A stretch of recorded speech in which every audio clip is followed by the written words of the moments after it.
right. Good evening, everyone. Sorry about the wait. If you've been hanging out. All right. We good had evening, everyone. Sorry about the wait. If you've been hanging out. All right. We good had evening, everyone. Sorry about the wait. If you've been hanging. And I found out and listening to myself because this is a professional production where we always forget to mute ourselves. Uh, welcome to the. Well, this is the, depending on your count, this is, I think, the fourth stream total for the, or no, let's see, the one, yeah, I guess it's the fourth stream total for the Greyhawk Megastream fundraiser. And this is the second one that I'm running today. I hope those of you who were here for the 9 a.m. session, first of all, thank you for getting up that early and sitting with us and hopefully enjoying the game. This is the second of 3 sessions that I am running, and because of the fact that we're running a little late, I'm going to go right to our cast, who were all fantastic in answering the call that I put out, because I found out that I was going to be running this game just last weekend. And so, yeah, to say this was put together in a hurry, well, that might be understating things. But here we are. Look at these bright, lovely faces. Some you probably recognize from, well, hopefully you recognize some of them from here, some of them from elsewhere. And why don't we get started? We'll start right at the top. We've got, known on Twitch as Theater Evie. Evelyn, tell us about yourself and who you're playing. Hello everyone, I'm Evelyn Jakimiak. I am regularly over on Roll for Perception on Mondays, every other Monday right now. We're running a little stream with Robert is actually part of our cast, and we're kind of all over the place at the moment. But I am playing Brianna Brassblood. I am a Dwarven Cleric of Moradin, and I'm ready to hit some things with my warhammer and keep everybody alive today. I love the energy. Next up, we've got Terry. I don't even know how you, honestly, all these years, I'm still not entirely sure how one is supposed to pronounce your username on Twitch, so. That's fine. That's fine. Hi, my name is Terry Jakimiak. I go by, generally speaking, Machik or Machik ED, and most gaming situations. I started and continue to run Roll for Perception, a group of gamers who love TTRPGs across the board, along with Evelyn. You can find us on twitch.tv/Roll for Perception, and you can find us pretty much everywhere online by Roll for Perception, though our social media has been a little quiet because we are currently in the process of a rework due to a lot of changes that happened over the past year. I myself am going to be playing a little adorable and lovable gnome illusionist. I go by the name of Joven Shastel, and I'm super excited to be here. I get to make all these cool little magical effects and can't wait to see what we get to do tonight. Fantastic. I'm looking forward to this. Next up, she's here, she's there, she's everywhere. She's been following me around all day, quite kind of literally. She was in my game this morning. She was the first person to answer the call for players for the 9 a.m. game, so I'm really appreciate it. We just finished playing together on the Troller game stream, and well, without further ado, Coco Bunny. Hi, everybody, back for the final game of the day. I'm super excited. But you can find me on my Twitch channel, Coco Bunny 94. I'm a variety streamer. I play bunches of different types of games. But today I am playing Flora Wildfoot. She is a halfling rogue. I love halflings. I love rogues. Perfect combination. I am excited to do some sneaky stuff. I feel like I play those characters a whole lot better than any other character. So today, this game ought to be a blast. I'm so excited to be here. Thank you. Thank you so much for so much playing, and now making his first appearance on this stream. However, could become very well known in the Greyhawk community for his offbeat characters and zany antics, and somehow still manages to survive. Haven't quite figured that one out yet, but we've got Korg the Mighty.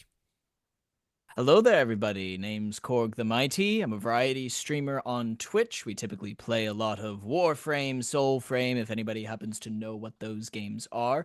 On the YouTube and TikTok side of things, I'd like to explain the lore of fictional universes. And today, I am going to be playing Questral Salanthar, a elf fighter who believes that combat, in essence, is like an art form. It can be beautiful, intricate. The battlefield is my canvas, you see. My sword, my brush, and blood, my paint. Now let us all dance our souls across the battlefield. It's going to be a great time. All right. I know someone mentioned the significantly more quiet. Are you talking about me or just people in general? Because I don't have the ability to turn it up any louder overall. I think I'm going to need to find a different solution other than Zoom calls, which is fine. That will make my life easier in the long run. But unfortunately, today is not that day. Next up, you can't make out what I'm saying at all. Well, that is a problem. All right, let's get this microphone up close and personal and see how that goes. Turn up the gain further. I did. Okay, there we go. Oh yeah, sounds much better on the stream. Orc Skull, you've been running for 8 hours today. I completely understand. Thank you very much for the raid. We really appreciate it. And thank you so much for being part of the community and participating in the fundraiser. Next up was GDTRFB 1995. Do I've got that right? That is correct. My name's Chris. GDTRFB 1995 on Twitch channels. I hang out sometimes with Rob. A lot of times playing Thrask and Stonehill in his Embers of Empire campaign. I also am a participant over on 20 Sides to Every Story. Do that. Today I'm a human paladin of Tritherion, who is a transplant from Almor, trying to do what he can to bring some semblance of order to the chaotic situation that is Niron currently finds itself in. All right. And Chris, as well as our next player, you'll also find them this Sunday playing as members of the Righteous Hands on their other characters who are original members. They played in the first adventure of this campaign 1 year ago, October. So we are in the second year of this Embers of Empire campaign. We have Asher the Bear. Hey, welcome everybody. I am Dale, also known online as Asher the Bear. I am a frequent player in Rob's campaign, but most of my time is just spent heckling Jay on his show or hanging out on the Cannon Fire Discord. I'm also a frequent in the Troll Lords game Discord. So I love Castles and Crusade, and I love Greyhawk. So obviously I've known Rob for years. I am playing Terrans, the Flan Ranger, the Flan being the native folks of the Flannis, which is the continental area that is known as Greyhawk. The Terrans, which is the Flan word for walker, is a ranger from the Tenha, or the Duchy of Ten, which is just to the north of Nyrond. So he is down here. He, unlike Questrail, does not find joy in battle. He tracks things down and murders them. So That is what I will be playing today. Turan's very unlike my other character, Lagamundo, the rogue monk. And I Put would passion into your work, my friend. I would just like to say it's my first time playing with 4 of these people, and I'm looking forward to it. So, yeah, I really getting this group together. I'm overjoyed to have this group put together, and I'm looking forward to this evening. So a couple of housekeeping notes. First of all, I do have the message going out, the time message that has the link for the donation. We are currently at $6,545 towards the $26,271 goal. And, this is still just Friday. I set a personal goal. I'm running 3 games. This is the second of 3 games. The third one is Sunday. So tomorrow I get to just rest and watch the carnage. It's awesome. I'm looking forward to it. I will have lots of popcorn ready. I set a personal goal of $6,000 for the 3 streams that I'm running. I will be matching up to the first $4,000 donated. Right now, we've raised $910. We raised $910 this morning. So I'm already in for 910. Please make me spend my money. I'm being absolutely serious about this. I would be overjoyed if we hit the 4,000 mark. I would be over the moon if we hit the 6,000 mark. So that $4,000 donation will go in either at the end of the 3 streams. The matching donation will go either at the end of the 3 streams or once we hit that 4,000 mark. So if you want to see that, if you want to see a $4,000 donation pop up, please donate. And of course, if you're not in a position to donate, or if you've already donated, thank you for being here. Thank you for watching these streams. If you're only able to lurk, thank you for the lurk. It's all important. Everything we can do to, raise awareness and raise the, basically awareness of these streams happening. Fantastic. Tell your friends, and, let's do this. I want to see us hit that 26,000 goal, and I really, really want to hit that, hit that 4,000 matching donation. So, let's see. So where are we? We are in the world of Greyhawk in the Kingdom of Nyrond. This is the Easterns. If for those of you familiar with the world of Greyhawk or passing familiarity, this is on the eastern side of the map, otherwise known as the side of the map that Jay is doesn't play in. You keep saying it yourself, Jay. So I need to I have to rub that in, but it at least gets you a shout out. This stream is sponsored by Trollord Games, and Trollord Games, makers of Castle Crusades, Amazing Adventures, and other fine products. We have, I have normally weekly Thursday stream where they, donate giveaways. They've been donating giveaways for the fundraiser itself. We will be giving away 2 $10 coupons for good towards any digital product from the Trollord Games site. Exclamation point ticket to enter. Thank you, Coco Bunny, for showing us how. Did you start it this time, Rob? Let me make sure that I actually started it this time, because I didn't start last time and I went away from that screen. Yes, it is started. Aha. Excellent. Awesome. It's been a long day, and I'm glad you asked, because there's a strong possibility that I had not yet started the giveaway.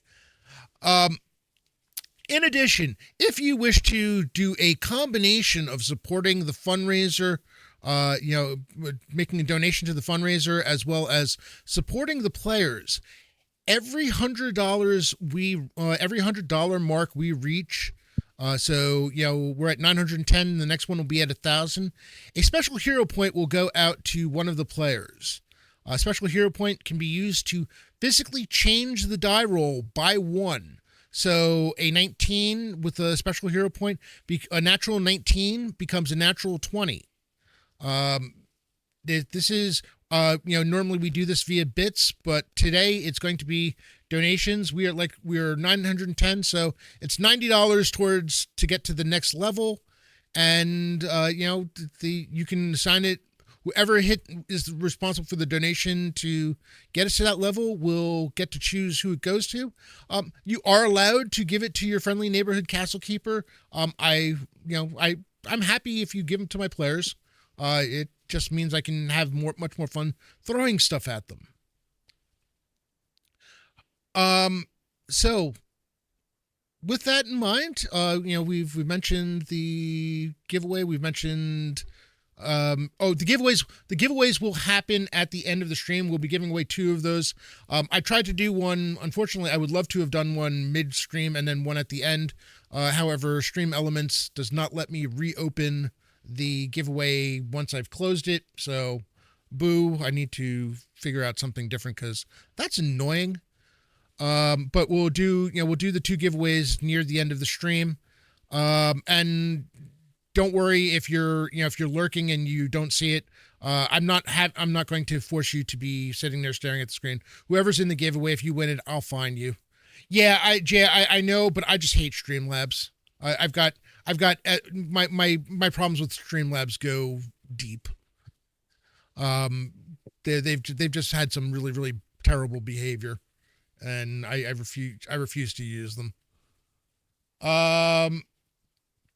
So, as I mentioned, this takes place in the Kingdom of Nairon. It is, for those of you, again, familiar with the Greyhawk, World of Greyhawk, this is about 40 years after the Greyhawk Wars. A lot of things have changed. The Kingdom of Nairon, known as one of the 2 really, strong kingdoms for good, is kind of under siege at the moment. The Greyhawk Wars took a lot out of them. They've spent a lot of time just trying to recover financially. Most recently, the king and queen were killed, suspected by a coven of witches who escaped. And the crown princess is set to take rulership of the kingdom. However, there is not much money in the coffers to tamp down on some of the rumblings and other things going on. So adventuring parties have been called upon and blessed by the crown with taking care of things that they can take care of as far as rooting out evils, bringing it to justice, and being rewarded as possible. The members here are the newest applicants for the Order of the Sundered Shield, a famous name in the Kingdom of Nairon. A guild that had kind of died and been reborn and has really made a name for itself to the point where they can now be a little more choosy about who they take. So instead of direct membership, we are now at the point where they get to show what they can do and go from there.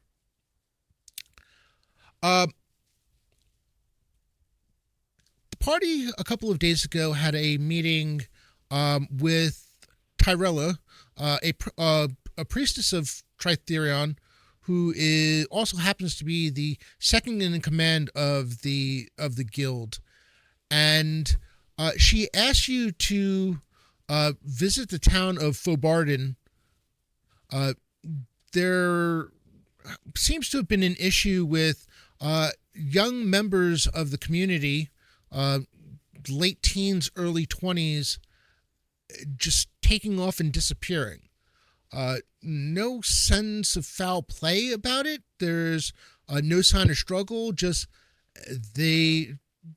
not entirely. The details were kind of scarce. But the party's been asked to investigate. There apparently has been other troubles in the area, but that seems to be the major concern. With that, you found yourself on the road heading north out of the port city of Ragby into the grasslands and the basically Naironese frontier, where there's major trade routes. This town is a little town off the beaten, maybe a little bit off the beaten path, but nonetheless, it's one of many such towns found in the very actually rather large kingdom. Kind of dark as you find yourselves on what we call it, descending on the town of Fort Barden. It's maybe 9ish or so. You're not really, and not really 100% sure, but you know that the sun has been down probably for an hour and a half at least, maybe 2 hours. It is definitely getting late in the evening. As the small farmhouses start to give way to smaller buildings, different businesses. You pass a small stable. One place looks to have been a leather worker shop, and more buildings dotted around. The town is not overly large. Going up this main road, you see there may be one or two side streets, estimating maybe 20 buildings total in the town proper. And the two larger structures, as near as you can tell, one looks to be a temple of some sort, though from on the far side of town. Not clear who it's dedicated to. However, more in the center of town, there looks to be a tavern, mostly because there is a swinging sign above it. At this juncture, all you can see from the sign is what looks like a crown on basically some type of a head with a crown on it. You note that the head seems to be hairless. Now, Also- we weren't given a contact or anything here. We were just told to come up here and check it out, or the Burgermeister or something like that. They did not give you a contact. They suspected that once you made your way in, somebody would, likely one of the elders or one of the town council members would meet with you wherever you ended up landing. Being off the beaten path a bit, groups such as yours don't come to town all that regularly, so you're going to attract some notice.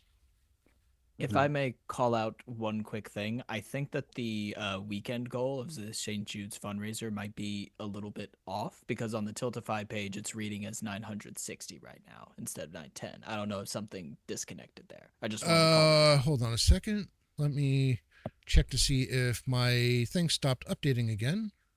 Just to make sure you're not missing any updates or donations or anything. Oh, all right. So oops, it did it again. Oops, it did it again.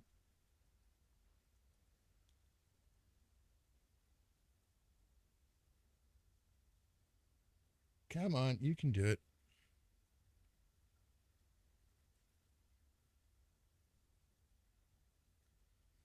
You know, it's great. I managed to fix this once before, and I have absolutely no idea how I did it. Could try kicking the PC. See if that helps.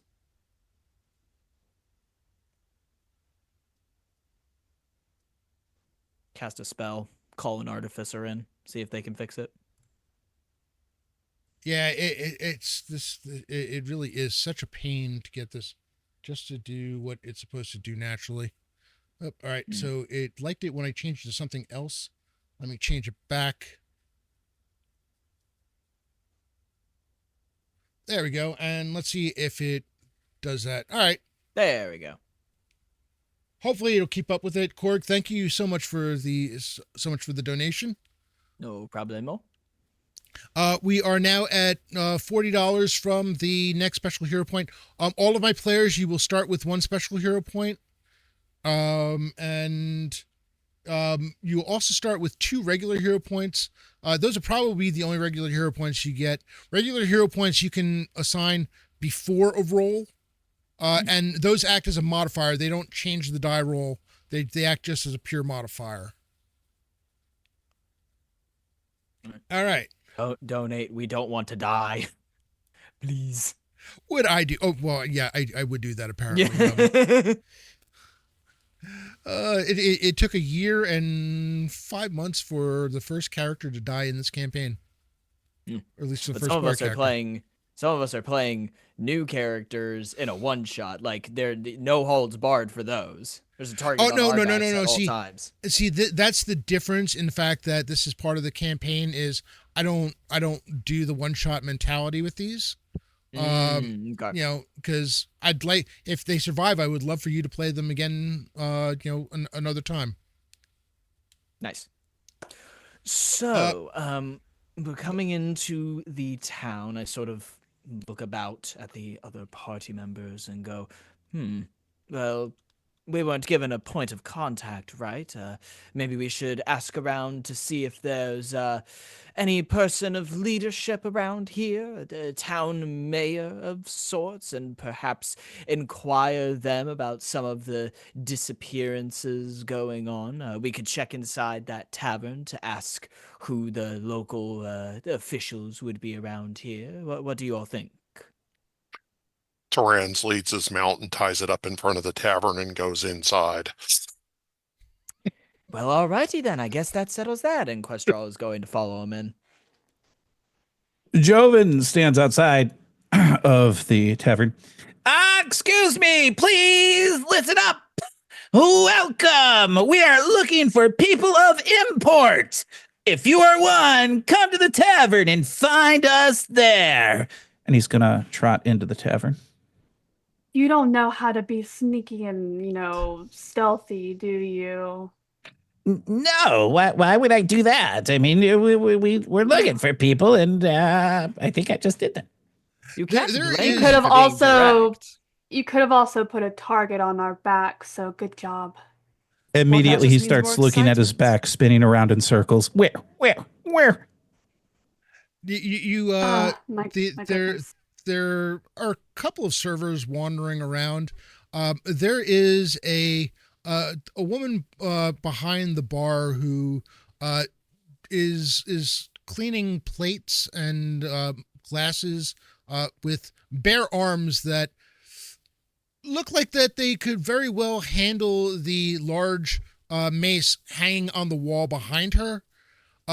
She looks at the lot of you and she says, "Hey, if you're a band of traveling minstrels, we're not hiring." Not really one for the music playing, but thanks for the information, I suppose. Well, if you like, get one of the tables and I'll have somebody come take your order. And, All right. I approach the bar Okay. and I What do the say, rest of you do? we're looking for some information. Is there a headman or leader of your village? They tend not to, they tend not to go out after dark.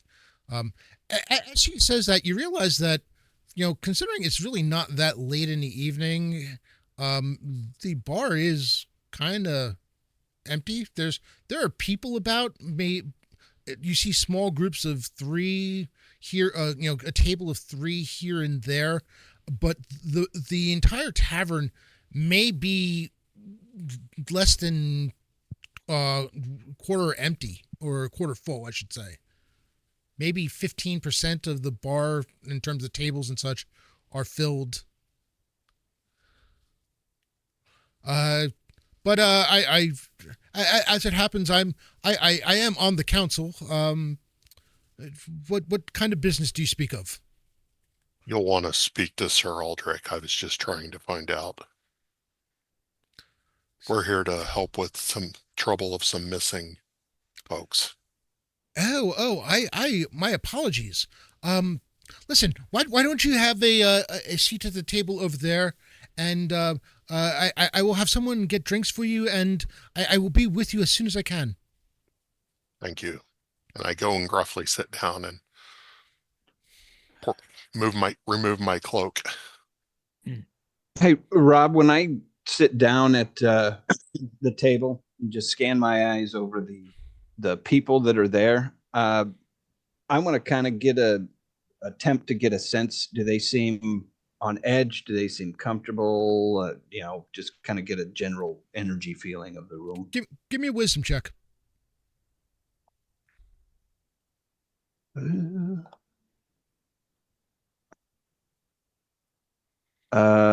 Add level, right?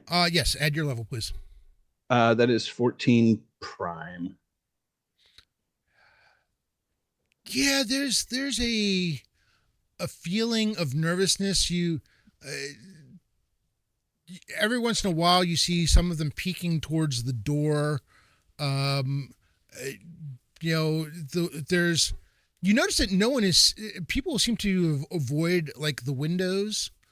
There is a lot of definite tension in the air. There's a lot of mugs on the table that are really not being drank from. That's not to say that they're not drinking at all, but it's 9:00. Tomorrow happens to be free day, which means anyone who's really not farming is off for the day. Yet no one seems to be taking advantage of this. Mm-hmm. Right. Oh, go ahead. Oh, I just said okay. Robert. Go sure. ahead. So I just want to note that for my players who are newer to CNC, I want you to make sure that you do not feel constrained by what is on your character sheet. If there's something that you want to do or something that you want to try, let me know. Your abilities are not limited. The things that you can do is not limited to what is on your sheet. If you want, try all the things. I'll let you know what the role is going to be. The only thing I will say is that if what you're trying to do is an ability that belongs to another class, you're going to be at a disadvantage in doing it. But anything that is kind of more of the generalized approach, try the thing. Do the heroic stuff. We're there for it. I'll figure out what the role is. The fighter suddenly starts casting fireball out of nowhere in the tavern. Oh, how is this happening? So you said that would be kind of problematic. You said they're all looking out at the window. Is No, that? they seem to be avoiding the windows. All right. So I'm gonna walk to a window. Okay. And I'm just gonna walk over there. A window. I'm guessing average height, right? We'd say. Yeah. All right. So I'm gonna go over there. I'm gonna look at it. It's I don't have a good view out of it, of course, being a gnome and cute and adorable and all these other sort of things. So I'm going to whip out my mage's tome. Which is fairly big and beefy, and I'm going to set it on the ground. I'm going to step on top, and I'm going to grip the wooden sill as I kind of chin up over top and look out. What's out there? Do I see anything? I'm just picturing Gimli at like the wall in that one battle in Lord of the Rings. What's happening out there? Karans will watch the people and see how they react. There's almost not quite on unison. This is not a Children of the Corn type thing, but you do notice that more than a few are looking over at Joven with curiosity or kind of that might not be the best idea type feel to it. Joven, do you see anything over there? That's a great question. Do I see anything over there? You note that despite the weather not really being appropriate for it, there is a fair amount of mist about, almost as if a fog had sort of rolled in. Not heavy, just enough that the trees, the distances you can see it's been somewhat reduced. You know that the forest edge is not too far from the route out of town. Yet you can't even see the shadow of the tree line. Just looking out here, and though weather is not my specialty, it appears to be foggy of some strange circumstance. I can't see real far. One second. And he's going to reach into his pocket and grabs a pair of spectacles and puts them on. Nope, still don't see anything. He takes them off, puts them back in, jumps off the book, picks it up, slides it back into his pouch. Hey, folks who are from here, what's with the mist? Oh, I apologize, Flora, for not being sneaky in that question. In the future, I will be sneakier when asking questions. You're doing great, Joven. Thanks. Now you're getting it. At which point, Question, give me a wisdom check, and you're full on elf, so I think you're adding a +4 to this. Roll 20-sided die. Give me your add your level, your wisdom modifier if you have one, and the +4. Wisdom. Let's see. I have an 11 in wisdom, so I believe that's a 0 + 0, right? Okay. Okay. You said add my level? Yes. Okay. Well, I rolled a 7 + 4. That's an 11. All right. Well, it doesn't matter because even if it was prime, you would have missed. You do note, you kind of hear a number of them mumbling under their breath, and it sounds like they're mumbling the same thing, but you can't make out what they're saying. I will point out, oh wait, if I'm looking to listen in, this probably wouldn't factor in. There's just something in the race abilities that says wisdom check to find if actively searching, add Right. +2 to the wisdom check. Okay. But that's listening? Okay. All right. So I just hear mumblings from them. Yeah, it's a low murmur, and it takes you a moment to realize that they all seem to be murmuring the same thing. And then one looks up, and a man from maybe 4 tables away from where Joven is. There's evil out there. You should get away from the windows. What type of evil are we talking about? The kind that convinces your sons to wander off and leave their families and leave their farms and leave everything behind. So there's a casino out there? That sounds like fun. He looks over at you. What now?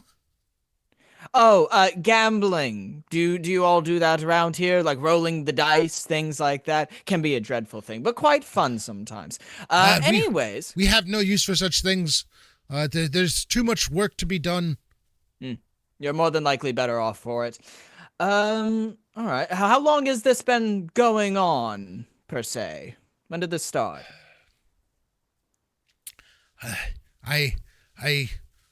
And as you see, as he's like struggling to find the words, the barkeep walks over, puts her hand on his shoulder, and says, "It's all right, George. I will speak to them." Thank you. At which point she walks over to the table where the rest of you are seated. At her side is a younger female, slight of build.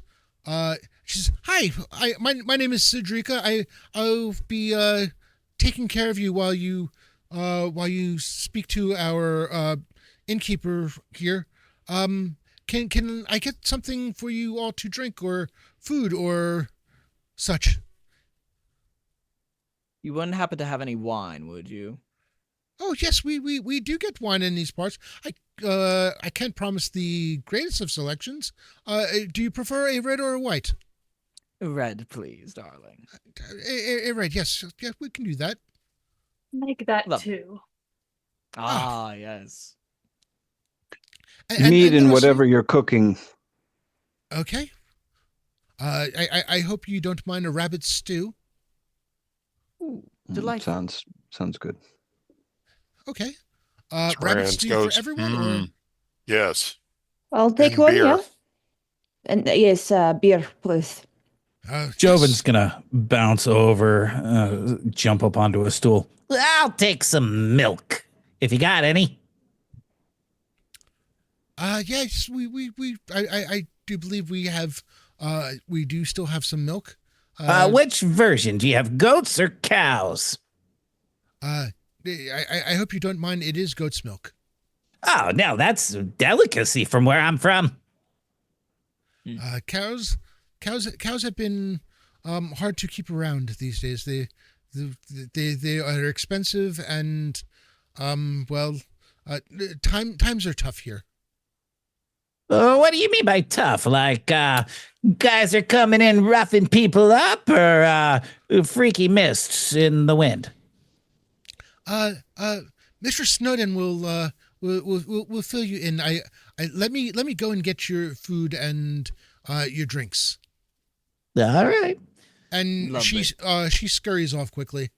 The taller woman sits down.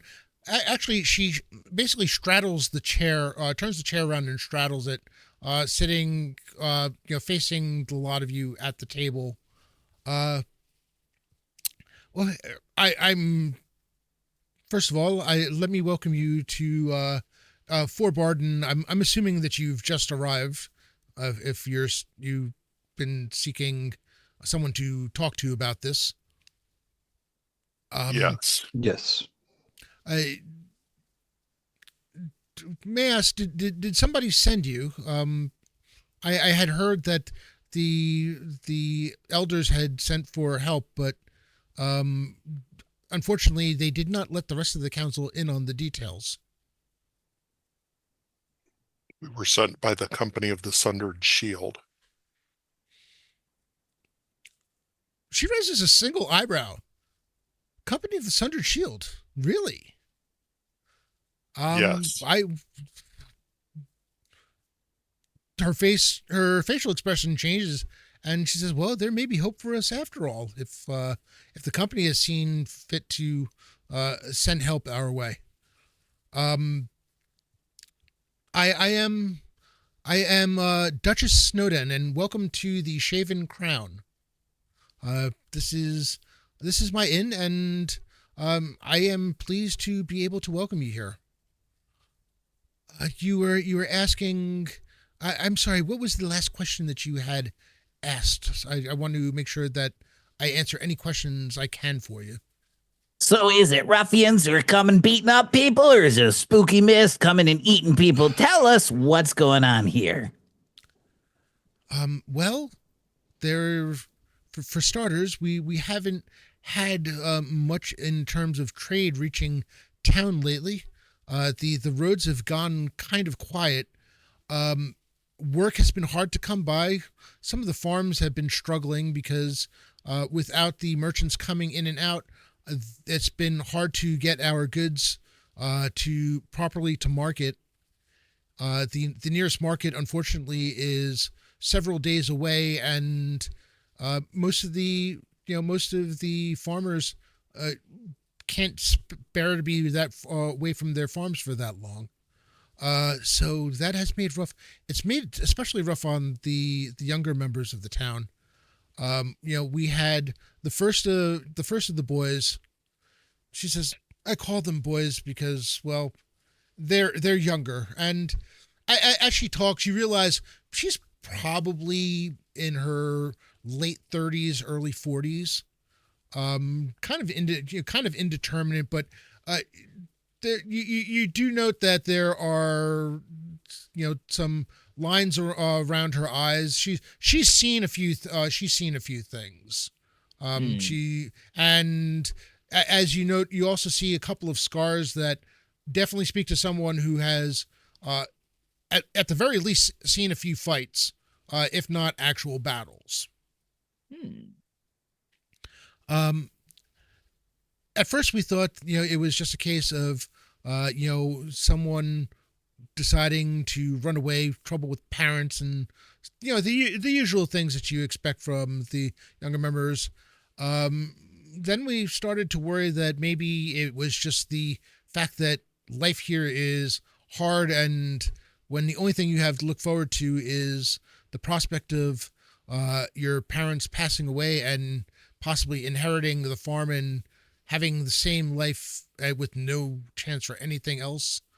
But we are now up to 10 of them having disappeared, and that is far too many.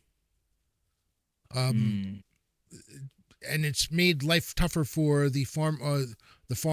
Obviously, the families are worried for their children, but I have to say it also affects the ability of the farmers to get their crops in. People have been working longer and longer hours just to do the same work, and now with very little prospect of having those goods sold. And our cries to the crown have gone unanswered, but with the troubles, obviously they have other things on their minds, but it does not make our lives any easier. Are the missing all males? They are all males between the youngest, I believe it was 17, somewhere between 17 and 23, all of them. When did it begin?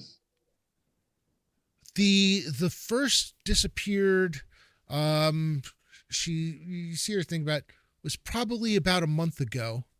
The second maybe a week later, and then they started disappearing in twos and threes until we hit the number 10. And has there been any sightings about which direction that they've gone in, roughly? Any trackings, markings, footprints? We hired someone. A man came here some time ago. Called himself a ranger. I honestly, to be fair, I was not all that impressed, but he said he would try to track their location. We have not seen him since. The only good thing is he did not get paid in advance, so we did not lose any money. We don't know if he was, if he just gave up and took off, or if something happened to him. But we don't have anyone here who's really capable of doing such on their own. What was the ranger's name? The ranger's name was Garvin. Garvin. Thank you. What time of day did the boys disappear? At night. Almost all of them went to bed in their homes, as far as we know, and I think maybe one of the 10 was not at home, or was not known to be at home at the time that they last seen at home when they disappeared. But the rest of them were believed to be sound asleep in their beds, and the next morning they were gone. Hey, Rob, while this conversation is going on and I'm listening, I would, being a paladin, I am going to do the detect evil innate ability and just scan everybody in here. Does your hand just start glowing and you just start holding it in front of our faces? Just like, nope, you're good. You're good. You're good. No spell casting. It's just, I just get okay. I see auras. So. From the table in the corner, opposite from the area where the person was talking to Joven, there is at least one person of evil there. You see there are three talking, three talking amongst themselves. But one of them is evil? Yeah, you're sensing evil from that direction. Okay.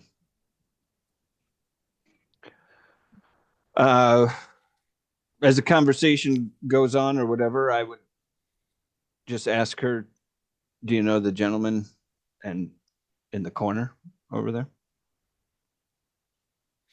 That is Toros. Toros, he arrived maybe 2 to 3 months ago.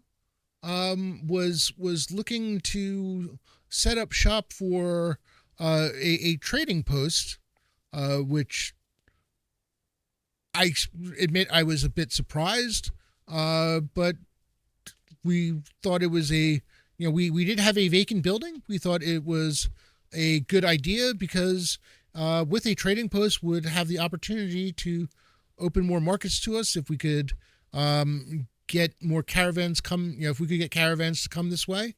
A proper trading post would allow the town to expand and provide, better chance of our goods getting to market. And he set up shop. Where is his shop? His shop is, it is one of the only side street on this side of the main road. You basically, once you turn the corner, you can't miss it. It's a flat, only one level, but it's one of the wider buildings. You're not really, if you weren't looking for it, you could walk right past it. Not much really to see.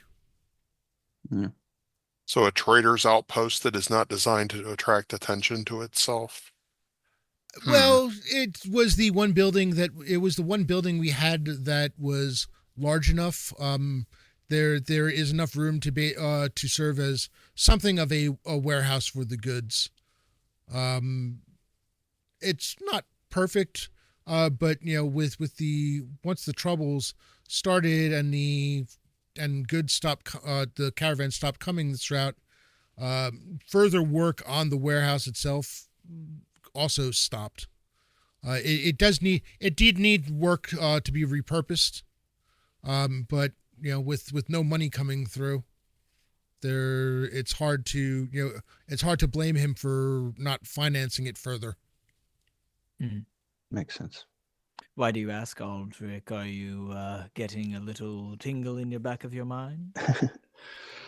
Well, it's something that we'll discuss once the lady gives us, the information that we seek. Can't wait. As this is going on, Cedrica comes back with your drinks, and is followed by a young man who's carrying the plates of rabbit stew and puts the drinks down in front of each of you, and he follows with the plates of stew, and just as quickly as they're there, she checks really quickly to see if you need anything else before they take off again. What time of day is it? I'm sorry, go ahead. Oh no, go ahead. Go ahead. You're good. I was just wondering what time of day it was. What time of day it is now? Yes. It's somewhere between 9 and 10 p.m. Okay. I asked her if they have rooms for the night. Yes, we do have, we actually, now that I think about it, what am I saying? All of our rooms are available. She's like, I'm sorry. I'm so used to saying that, figuring out what rooms we have. It's been a long time since we've had enough visitors to, use many of them anyway. So, I actually have rooms for each of you if you'd like. The rooms would be 2 silver each. Very good. So that's pretty fair price. I'll take them. Yeah, works for me. I'm excited. How are the beds? The beds they are a mixture of straw and the mattresses are a mixture of straw and feathers laid on top of them. More comfortable than some, not as comfortable as the high end, but we do what we can. Oh, no, that sounds great. I've had to sleep in some pretty terrible places. One night on the porcupine quills, that was terrible. But no, that sounds wonderful. I appreciate it. Thank you so much. I can, Yes, thank you, at the Tom. very least, I can promise they are clean. I will say that. I take great pride in keeping this place clean. So I hope that helps with your comfort level. Are there desks in the rooms? I like to do a little late night writing, if that's okay. If you take the room at the end of the hall, I believe there is a writing desk. As it happens, we had a request for one put in a while back, and that particular one has one available. Yes. That sounds Joven, brilliant. You get a 5-star review from me. Joven, I didn't know you participated in a little bit of writing. Are you writing some sort of memoir over there? He very quickly whips out his Mage's Tome, leather bound. You can see it's delicate colors of forest green and a little bit of ruby red kind of throughout the leather covering. Then with his other hand, he rips out his inkwell and quill and holds it in his hands. I just like writing, and sometimes I'll write things in here, but sometimes I'll write things on regular parchment, a little bit of story, a little bit of limericks. I just like it. It's a good time. Well, I would love to read some of them sometime if you would be so willing to share. Also, that book is absolutely gorgeous. Oh, Great thank taste. you. Thank you. I appreciate the compliment. Oh, And you see he kind of like sprites up at the compliment and shoves all of those objects back into his bag. Oh, your So are you- enthusiasm makes me feel younger. So are you telling us that book is the gateway to the inside of your mind? well, Gateway might be pushing it a little bit. I once had somebody in my mind, and that was not pleasant. But no. it does. The travels that we've had have written in here, and I'm more than happy to share it. It's all from my perspective, of course, which is a little lower than the rest of yours. I would love to see how you view things, how you think about things. You know, maybe, I could use them for later. Oh yeah, we should have a discussion. Look, I've been thinking about starting a book club, and we could start with my books. Oh, that sounds absolutely wonderful. Cedrica, a quick question, if I may. Out of character, how much did the food set us back? The food only cost 10 copper. Okay, and is that including the drinks as well? Yeah. Being that you're here to help, they decide. They leave it at 10 copper. Okay. Questral is going to go. You were asking a little bit ago if there was anything else we need, and there is something that I need. I need you to take this, and he's going to pull out 3 extra gold as a tip. All right? That's what I need you to do. She's staring at you and staring at the gold in her hand, and she looks like she's about to break down into tears. Are you sure? It's this is a lot. I am. You run a very tight ship around here. It would be in poor taste of me to not properly reward that. Make sure to store it somewhere safe. I don't exactly know the locals around here, but I know that sometimes people can tend to get a bit jealous, so don't spend it all in one place. But yes, absolutely fantastic service.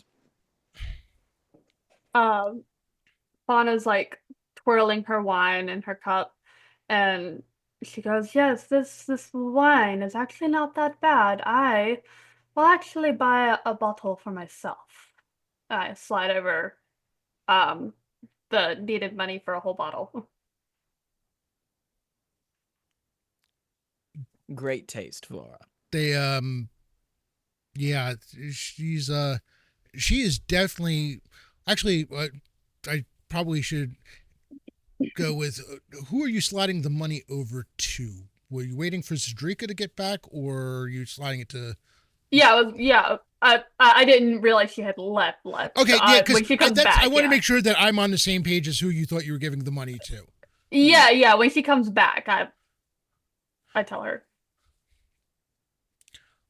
You watch as Duchess watches Cedrica's face, and she pulls her close and is like, "Mind you, girl, keep the money safe. Do not show it around. And you do fine work, and it's good to see you rewarded." And she pats her on the back. Go now. Oh, wait. Don't go yet. Wait. Don't go yet. Or come back. And Joven, seeing everything else that's happening, pulls out a cold piece. And I'll take a pitcher of your finest milk. And slides it over to her. Okay, there are tears coming down the poor young woman's face now. She is she's a mess, and you see Duchess look at her, and she's like, come over, and you see the young man who had followed her with the stew come over, and says, mind Philip, mind your sister, and yes, please, she's a little emotional right now. Look, Flora, I did it quietly. Yes, I'm so proud of you, Joven. I'm very proud. You're learning. And I look at I'm sorry, what was her name? Please remind me of her name. The other lady who's Cedrica. I look over to her. I'm like, I'm terribly sorry. We did not mean to make her so emotional. We pay for what we get, and what we got was great service and information as well. Oh wait, are you talking to the barkeep? The barkeep's name is No. Duchess. Yeah. Cedrica is the young server. Yes, Duchess then, about Cedrica. Oh, so is her first name Duchess? I thought that was a title at first. Oh, okay. That lines up. That's the story behind the shaven, or part of the story behind the shaven crown. Okay. Oh no, please, you do not need to apologize for anything. I'm pretty sure you have made the young girl's year, honestly. To be, it's been rough. One of her brothers has gone missing, and she's been hanging on to Philip with basically the young man is 16, on the verge of turning 17, and she's terrified that he's going to go off on his own as well, or whatever it is that happened to their other brother. Well, we're going to make sure that doesn't happen. So you're telling me one of her other brothers was a victim to what's been going on here as well? He's one of the missing, yes. Okay. That's very good to know. Before it gets too late, do you have a stable we can put our horses in? Yes, we have we work with the stable. You might have seen them as you were coming into town. We have an agreement with them that any guests that we have, we can stable the horses there. I can have Alex, and she gestures to Cedrica's brother. I can have him take care of your horses and bring them over to the stables if you'd like. How old is Alex? How old does he appear? She actually said he's 16. I'll go with him. He's among the age group that has been at risk lately. Certainly. I'll be right back. I also want to know where our horses are, so in case we need them. You note that Cedrica has disappeared into the to the back through one of the doorways behind the bar. She motions for Alex to come over, and she quickly tells him that to go with you to take care of the horses. And I'll take care of between the two of us, we'll get all of our horses here. So Okay. you guys can keep talking them, but I'm just gonna Turan stuck out with Alex to go take care of the horses, and I want to make sure he doesn't disappear while he does it. We'll Duchess. fill you in on any information we gather while you're gone. Excellent. Also, Dale, question. Your name is Asher, right? Your My character's name? character, Turan's. Terran's, right. Okay. I was sorry. I was looking at the Zoom name. All right. Yeah. So Torrance, Alex follows you, or leads or follows you out the door, to head towards the horses. Duchess, Yes.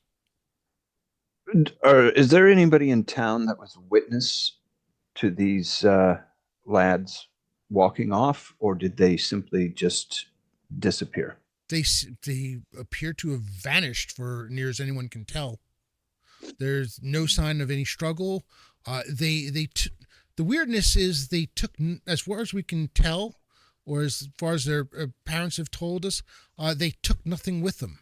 Even from what Cedrica tells me, her brother Philip left behind his most prized possessions. Where we are not clear as to what has lured them off. Was there anything left behind that was not theirs when they disappeared?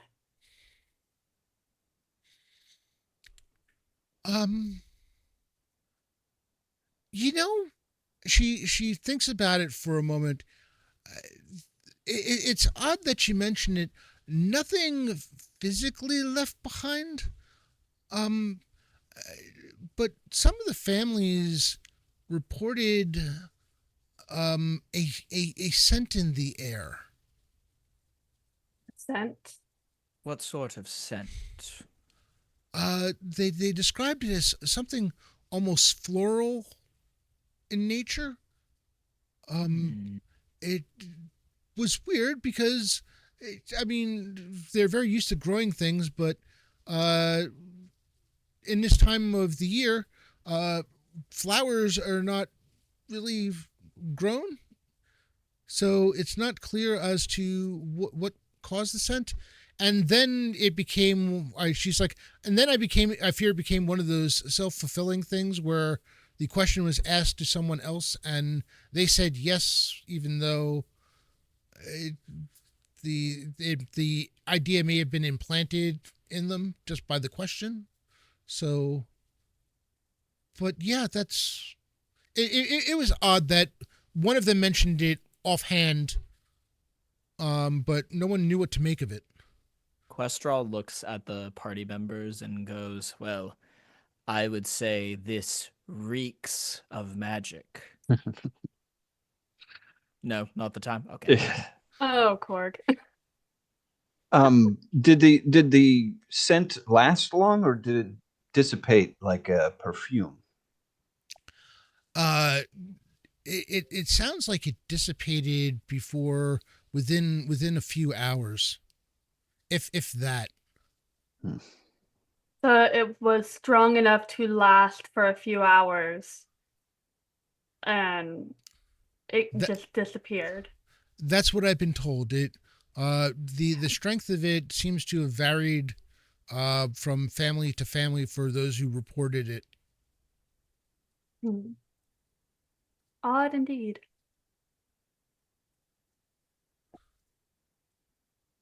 Any other questions that anybody has?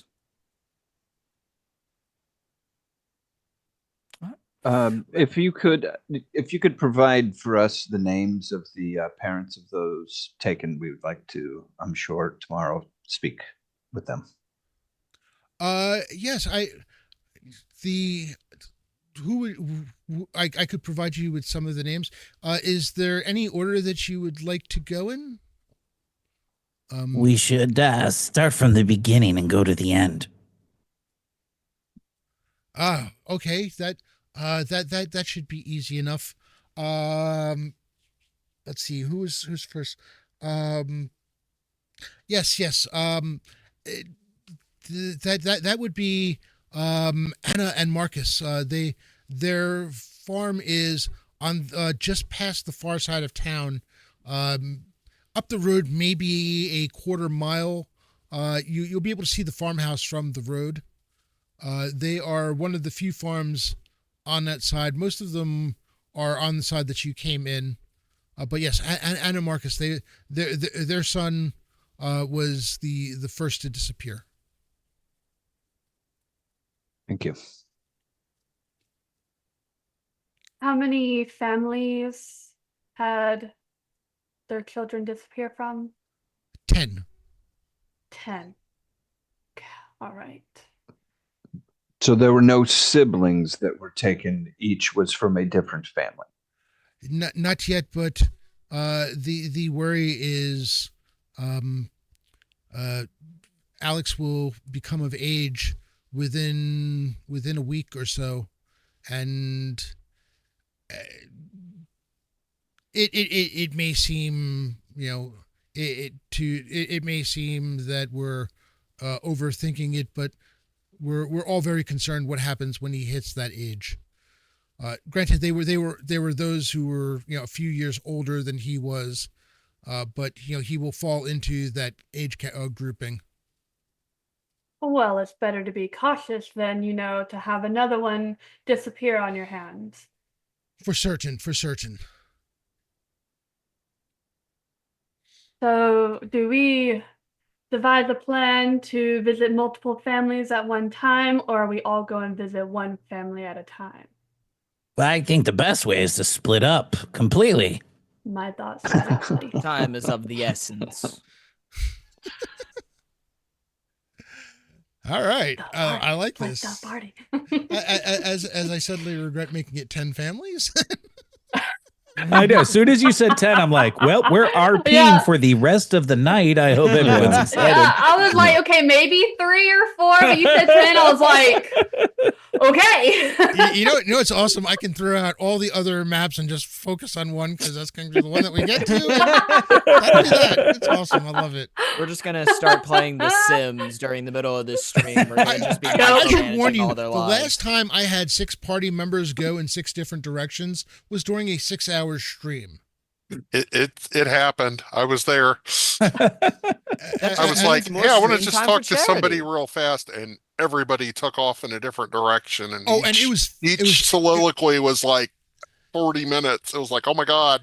Oh my gosh. It was fantastic too. I loved it. Every moment. Well, Jay did say you're the last one of the day, so go as long as you want. I am holding the party hostage until we get to $2,000. All right, Garrett? This is a. I'm down. I got nothing else going on. Just all kidding aside, we are at $960. We are $40 from the next special hero point going out. We are, I'm looking to get to $6,000 across the 3 streams. We got off to a strong start. I have another game on Sunday, and yes, Herschel, I did see that. Thank you very much for the regular hero point. I appreciate it. Every $100 level, another special hero point goes out. I am matching the first $4,000 that are donated through my stream link. If you need the donation link for it, it is coming up in the time messages, but I'm happy to copy it into the chat. So, all right. Donate 40 bucks and I'll give more gold to Cedrica to make her cry again. You're going to get Don't that break burger her gold more than we killed. already Yeah, have. Well, I like this idea. I think it'll be fun. And suddenly the hand of the damned is the party just deciding to torture a poor, unsuspecting young serving. Take more of our server money, with- Cedrica. We would like to buy you a with house. kindness. Would you like to become the next queen, perhaps? We can install you. We can do a coup. Oh my Oh, gosh. man, that's something else. Oh, I like this. love it. Yeah, we should be part of a coup. I think this will be great. All right. Hey, Rob. So, Yes. Point of clarification on that detect evil. I get like a rating: faint, moderate, or overwhelming. Overwhelming, it says, is like supernatural, whatever. Moderate. But I was just moderate. Not overwhelming, but there's definite evil intent there. Okay. All right. Thank so you. do we go about eating our meal and discuss about what we're going to do next? Or is there any other questions for Duchess? I don't have any right now. Why do they call you Duchess? Oh, I'm not even there. Just call it through the door. Why do they call I'm you getting this Duchess? question in my question in my brain that I feel like I should ask. Ask the boy as we leave. Why do they call her Duchess? It goes back to her days. She served in the guard, or she was an adventurer, or something. It was when she was younger. She carried that weapon around, and apparently she was reputed to be a royal pain to her enemies, and the nickname stuck. And I don't think it's her real name, but I'll be honest with you, I'm afraid to ask. That is wise. We She's finished kind of- taking care of the horses. Hmm. We don't have any incidents, do we? No. Okay. Alex works with you to bring the horses over. You note that he has apparently had some experience as far as grooming them. He helps give brush them down and make sure that they have food and water before you make your return. I just didn't trust young boys, 6 horses this late at night when boys are disappearing. I was like, something's going to go wrong here. Okay. The interesting thing is, actually, do me a favor, give me a wisdom check. Certainly. You suddenly see a demon in the middle of the street.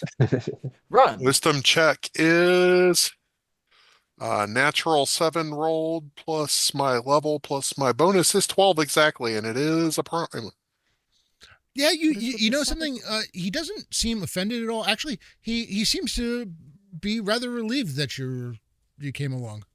Good. One of the things that you do notice is, the streets of town are completely empty. Granted, yes, it's a little later now, but there is other than the people in the inn,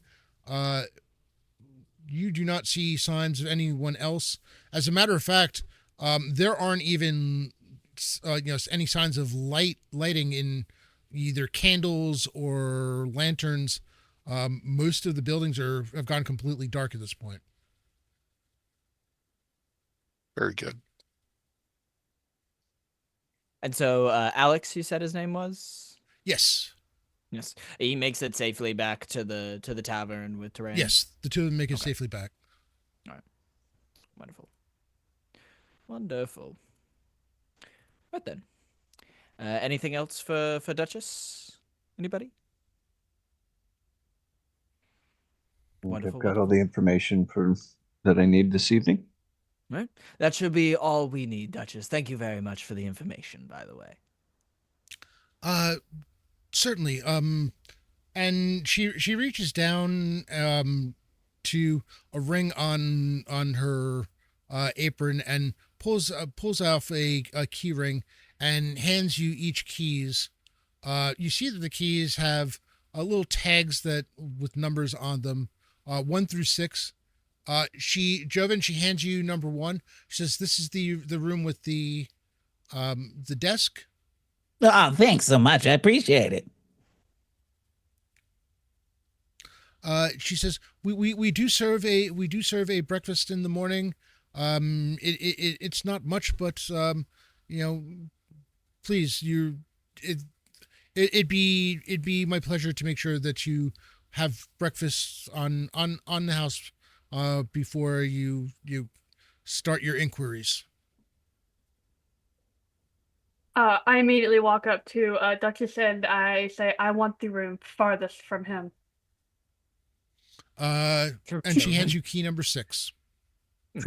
Thank you very much. And I head up to my room with my bottle in tow. Oh, okay. Have a good night. All right. Once Duchess has left, I'm assuming that most of us are sort of still picking apart our meals, and while that happens, Questral leans into Aldrich and sort of, in a hushed tone, goes, "So, what are you picking up on? Person over there, what was it, Taurus or something was his name?" I believe she referred to him as Taurus, yes. Yes. I got a sense of definite evil intent.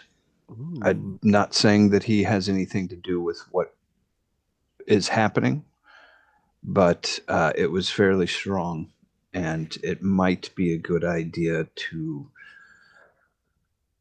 keep an eye on him, perhaps have somebody follow him this evening, that we check out his store as well. Yes, I agree. Some potential villainy afoot, some danger. Yes. Well, I know that Flora just headed up to her room, but I could potentially go and ask her if she wants to go and do some stealthing around, because, I mean, she is a rogue after all. There's also Tyran's, a bit of a ranger. I'm assuming he has some sort of stealthing capabilities.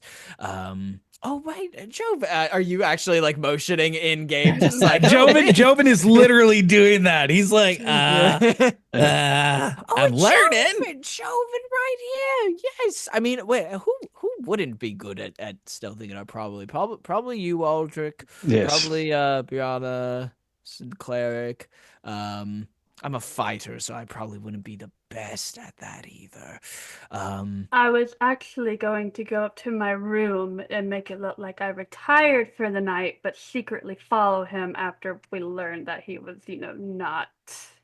You're in good your guy. room. We don't know that. Yeah. Well, should have that's told what us. being sneaky is all about. And Okay. and Jovan as well.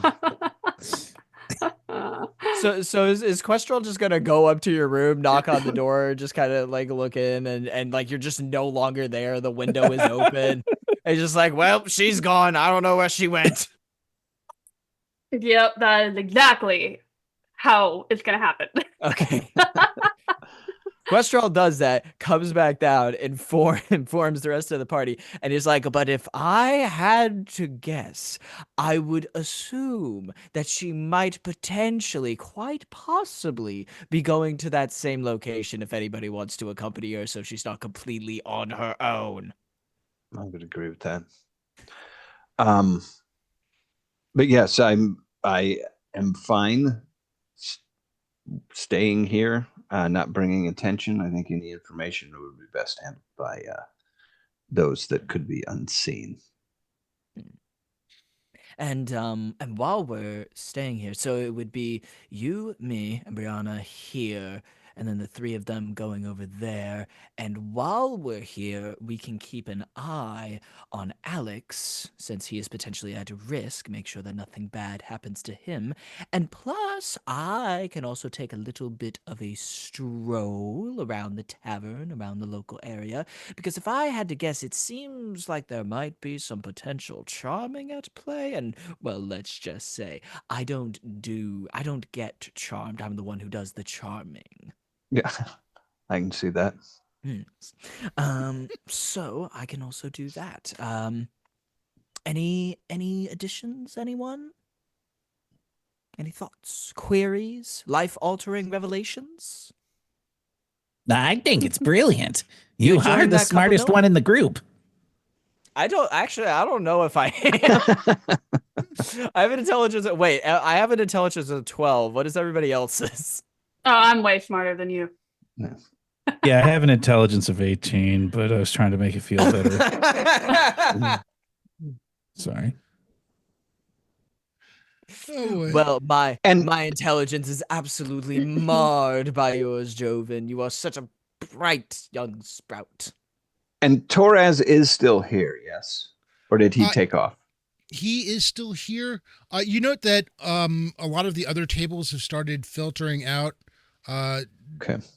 Some of them have like that, really trying to convince themselves to leave the building, but they eventually do.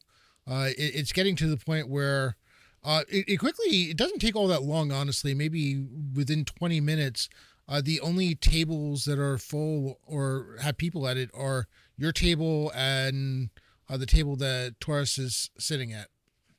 Okay. Well, it might be a good idea that those of us that stay here do our best to make sure that Torres stays here while the others are out. If it looks like he's going to leave, we're here investigating something. We can just talk with him, hold him up for as long as possible, see if, what he knows about what's going on, just as we inquire from other locals. Yes. I could actually, Questral looks over at, has he noticed if Torres has been drinking anything in particular this evening? A favorite drink, perhaps? You've noticed that there's a what looks to be a mug in front of him, but he doesn't appear to have drank all that much out of it, and you can't remember the last time you saw one of the servers go to that table. Okay. Interesting. I could try to cozy up to him, potentially. You want to go over there? I'm running this by Aldrich and the rest of the Okay. party, just Okay. as an idea. I'm not doing it yet. Okay. I don't know, what says anyone else? Does this sound like a plan that the more sneaky, surreptitious types go maybe check out the trade house, and the rest of us stay here playing decoy? Flora pops her head from the window and goes, "That sounds good," and then just leaves. Yeah. I'm impatiently waiting for y'all to come outside already. Just waiting for us to She's like catch leaning on. against the side of the building. I'm just tapping my foot. I'm looking been at my waiting here invisible. for Smoker 30 should have a minutes. cigarette, like. She's got like a Gandalf pipe. Yep. All right. Well, it sounds as if this is the plan we're going to be going with. So, Terrans and Joven, I suggest the two of you go out and catch up with Flora. Okay. Best of luck to you. And Torrans arrives back at the bar. Yeah. He turns to Alex before he leaves and says, "You have someplace safe to sleep at tonight, don't you?" Yes. Duchess has a room for my sister and I. Good, you sleep here. To stay, so we do not have to leave late at night. Good. Good. Sleep tight. I tip him a silver piece. Oh, thank you. Because Thank you, I'm not crazy. sir. not looking Or to wreck rich. the local economy. Yeah, I'm not looking to get this kid murdered before the day. Listen, local inflation just adds to the excitement. Exactly. Joven agrees. Oh my goodness! All right.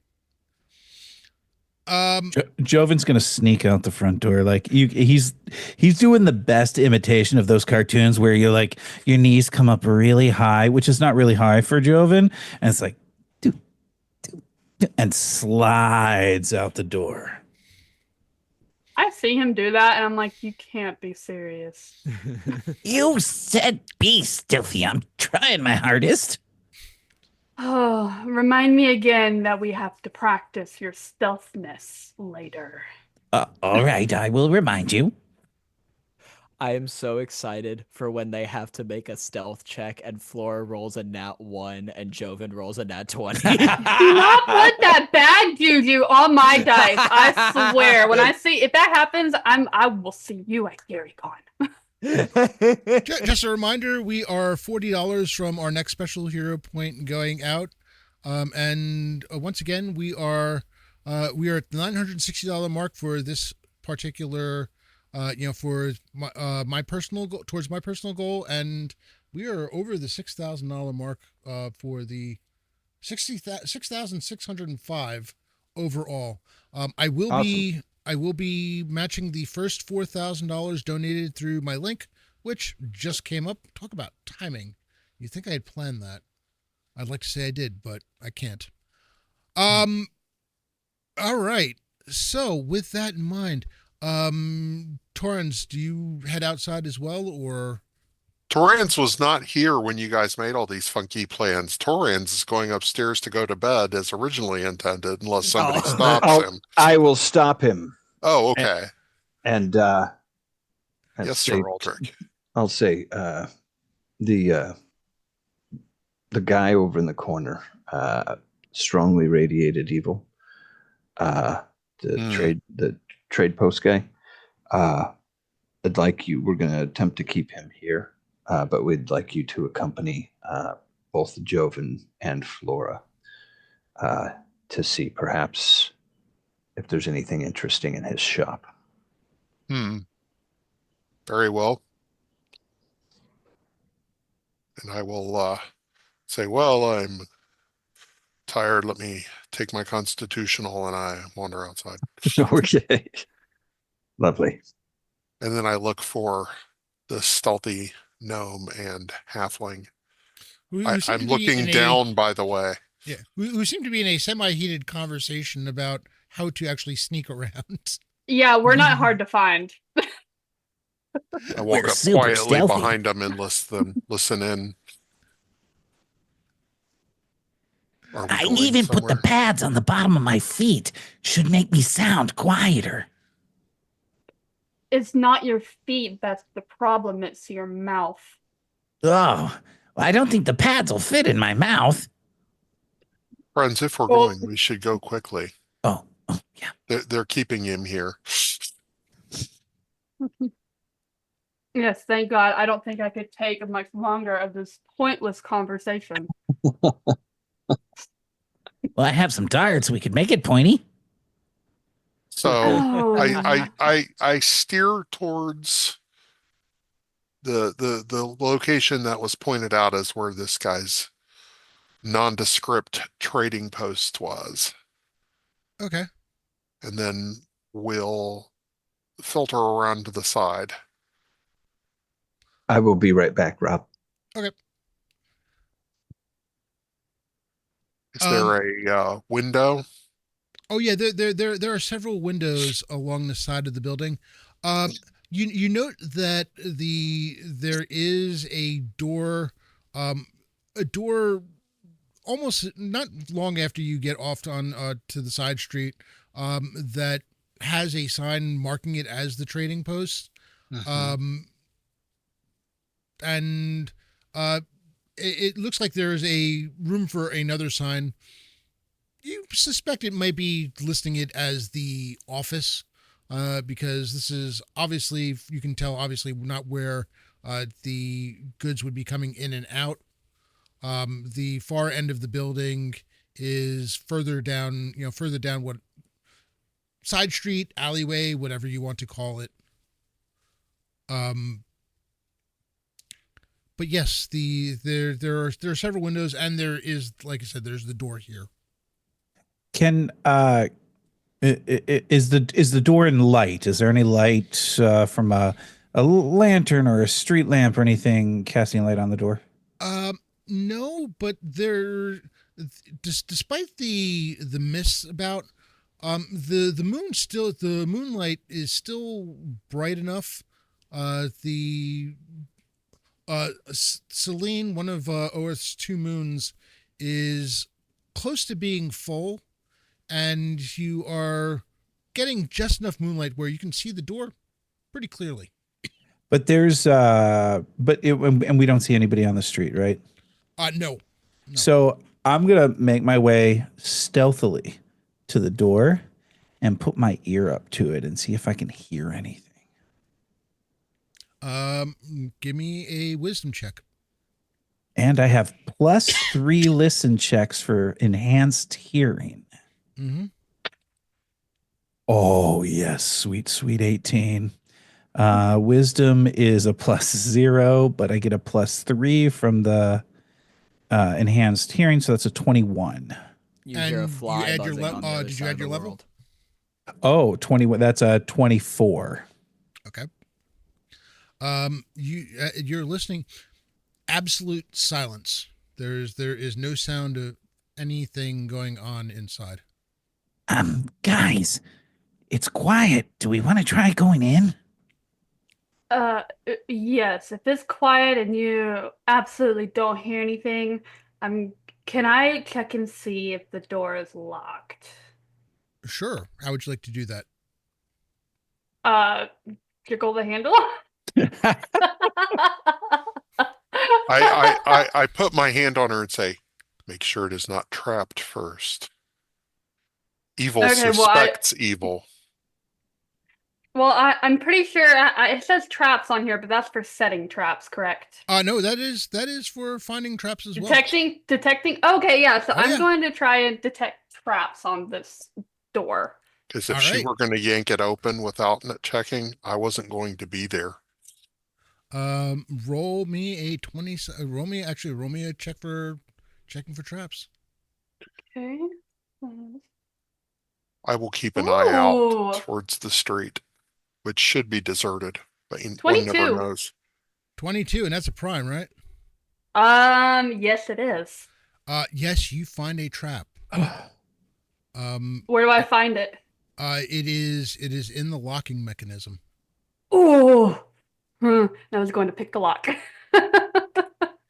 Now here's the other part. Now you have to decide whether or not you want to try to remove the trap. Can she just bypass the trap? Possibly. She was able to tell that there was a trap in there. She's not 100. I mean, the normal thing would be some kind of needle or something going through, but with the light, well, actually, what kind of vision does the halfling have? Just regular vision? I have dusk vision. Yeah, she sees fine at light under moonlight, and Yeah, I have dark okay. vision. Yeah, you probably could safely trigger the trap without getting hurt. the problem with that is if he comes home and he checks if his traps have been sprung, he'll have found that a trap has been sprung. Yeah, if you want to try to disable the trap inside but leave it there so that it may pass at least, then that's going to require a roll. I definitely want to try to see if we can get in another way besides the door first.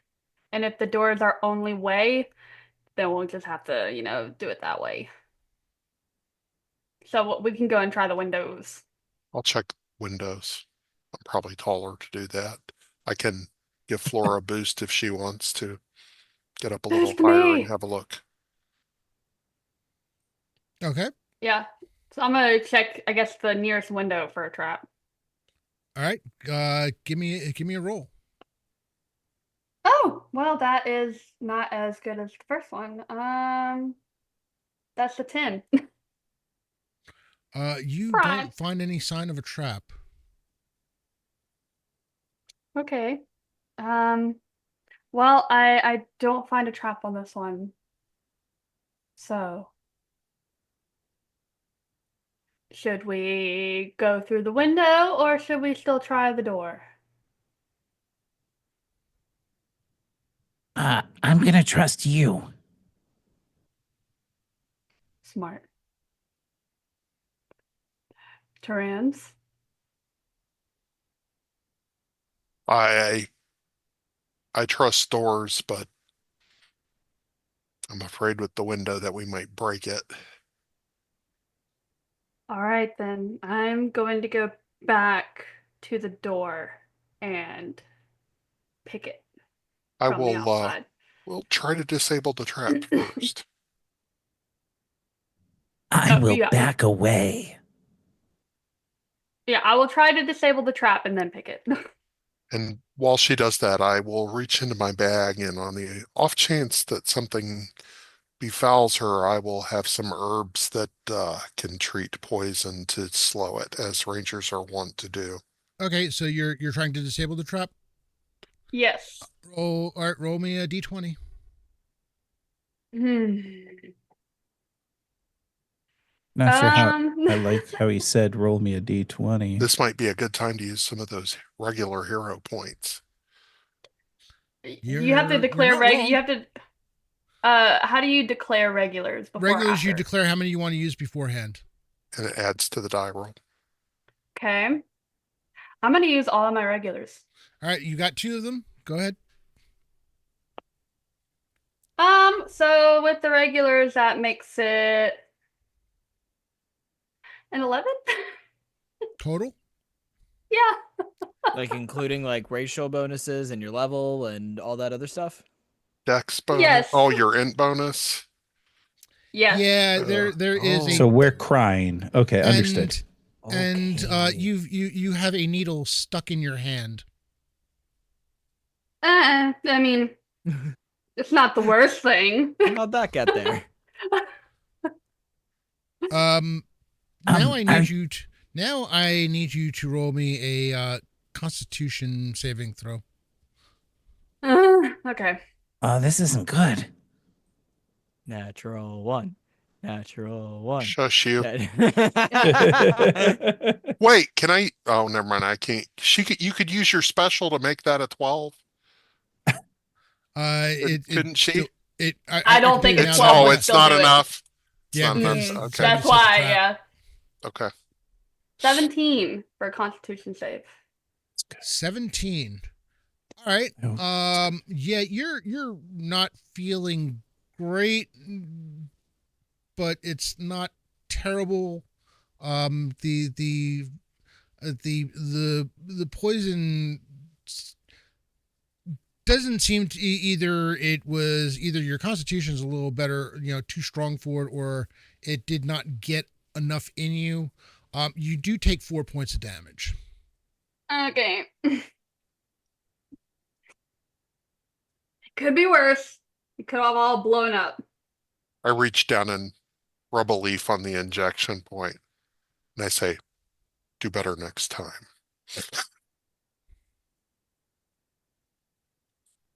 I don't know if that's good encouragement.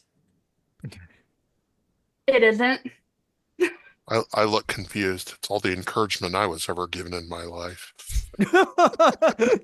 Oh, now I feel bad. No, I feel I bad. don't. I don't. Do Probably I deserved it. do I need to roll on my ranger delay neutralize poison, or is she fine? No, you Okay. as you check it, you realize that the poison either not enough of it was on the tip, or it had been sitting too long. You see you're seeing some sign that there was poison, but it does not appear to be spreading. All right. Well, I will say, It's a real toxic workplace, huh? Work.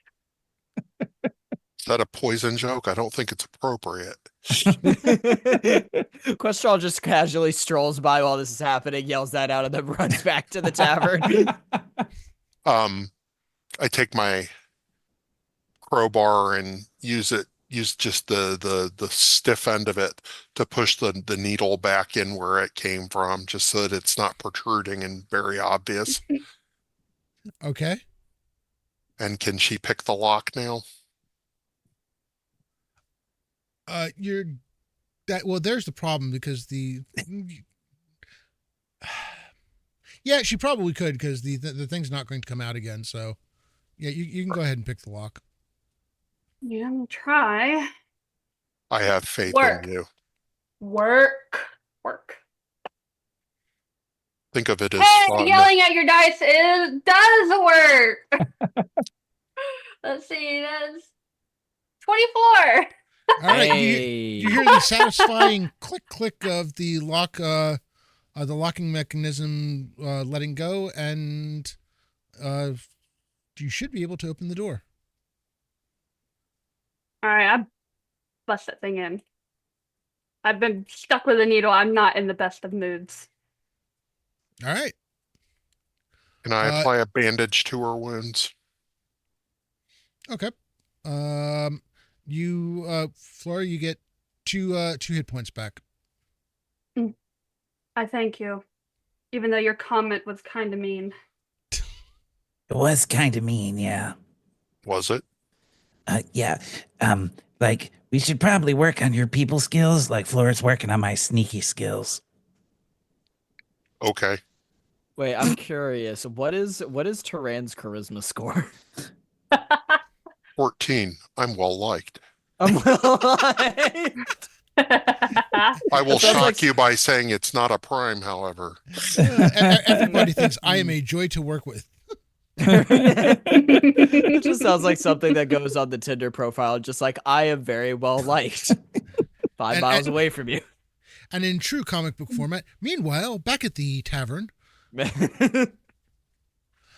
you note that the conversation at the table seems to be coming to an end, and the two people talking to Taurus, basically pull their cloaks over their shoulders and are just basically start walking away as Taurus starts gathering his things and takes his mug and finishes off the last of it before getting ready to head out the door by himself.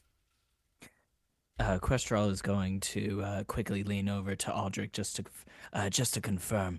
You only sensed evil from Torres, not the other people that were with him, right? That's correct, but let's stop all three.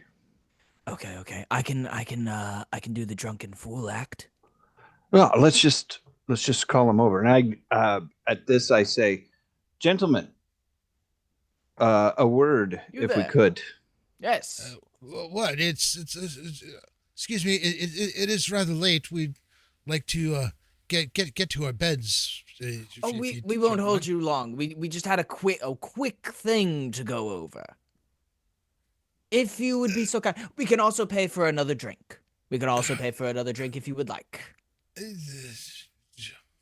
The two that were heading out first look at each other, and they shrug, and they start walking over. Taurus is, I've had enough drink for this evening.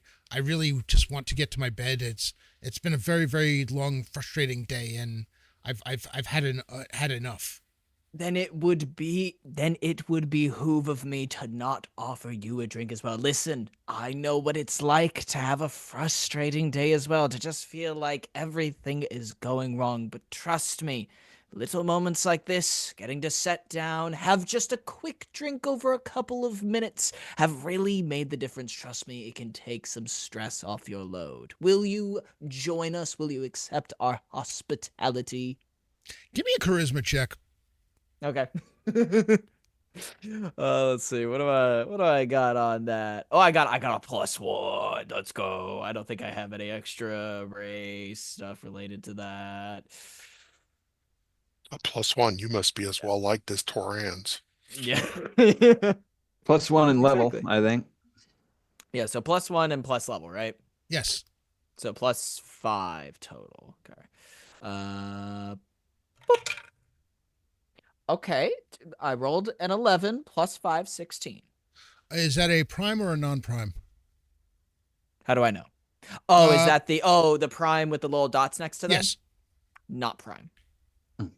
He looks at you and he says, "Listen, I know those ears of yours are good for hearing, so I'm telling you, I I want to go home and get to my bed. I've had enough of today, and I don't need to be spending more time here drinking with strangers. I appreciate the offer, and his tone of voice tells you that he really has no interest in the offer, and he really does not appreciate the offer. Well, I think you seem to have the garb of a tradesman. It would seem, if I'm picking that up correctly, somewhat of a merchant, perhaps. Yes. What about it? Well, I was just interested. Listen, we sometimes like to support local businesses and stuff like that, and we were potentially curious in hearing about what trade do you involve yourself in? Perhaps there are deals to be made on that front, depending on what industry you're in, of course. I deal with making sure trading goods get from one place to another and arranging it, but there's not much trade happening here, and I came to this town 2 months ago, and it's been nothing but frustration since. Oh, gotcha. And why this town in particular? Was it because the trade was booming at one point and you were looking to sort of capitalize on that, and then you just came in and stuff started going all to heck? I was counting on there being a revitalization, and we are not far off the trading routes, and I figured if this would be a good location, if we could get trade going through here and have it pick up again, and it would make me some fine coin. I understand. Well, my condolences in that regard, that the place seems to have fallen on some hard times. That being said, have you or anybody else any inkling about what could be causing the sudden decline in trade? Well, I couldn't help but notice that you spent time talking to the Duchess, so I'm sure she has filled you in on the happenings in town, and I'm sure that has something to do with it. Who wants to come to a town that is cursed? I see, and I'm supposing that word the travels far and fast in that regard, so a lot of the merchants are sort of tending to stay away. I mean, perhaps have you ever thought about putting on a fair? I'm also just kind of like trying to send signals to Aldrich that I'm literally just trying to buy time. I'm just bullshitting at this point, just trying to hold this guy here as long as possible. Have you ever heard of like hosting a fair to like drive in business and things like that? Also, if things are going missing, is there anything in particular that you're doing do you have any theories about why they could be going missing?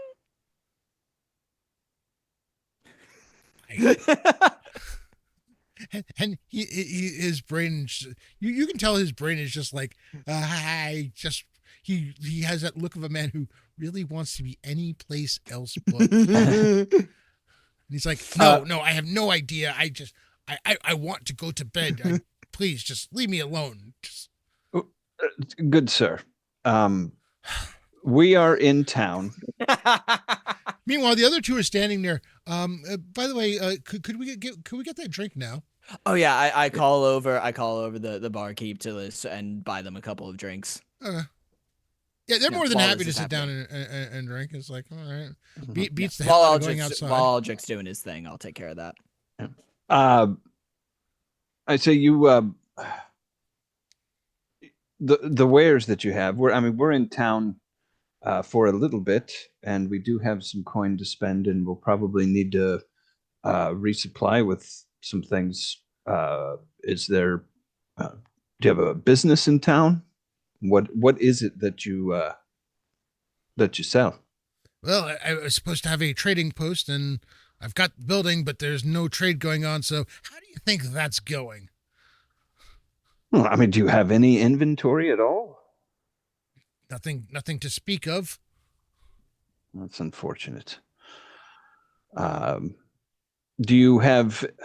What is the local word on what is going on? We did speak with the Duchess, but what about the three of you? Do the three of you have any ideas? Do you know of any of the the lads that have gone missing, or?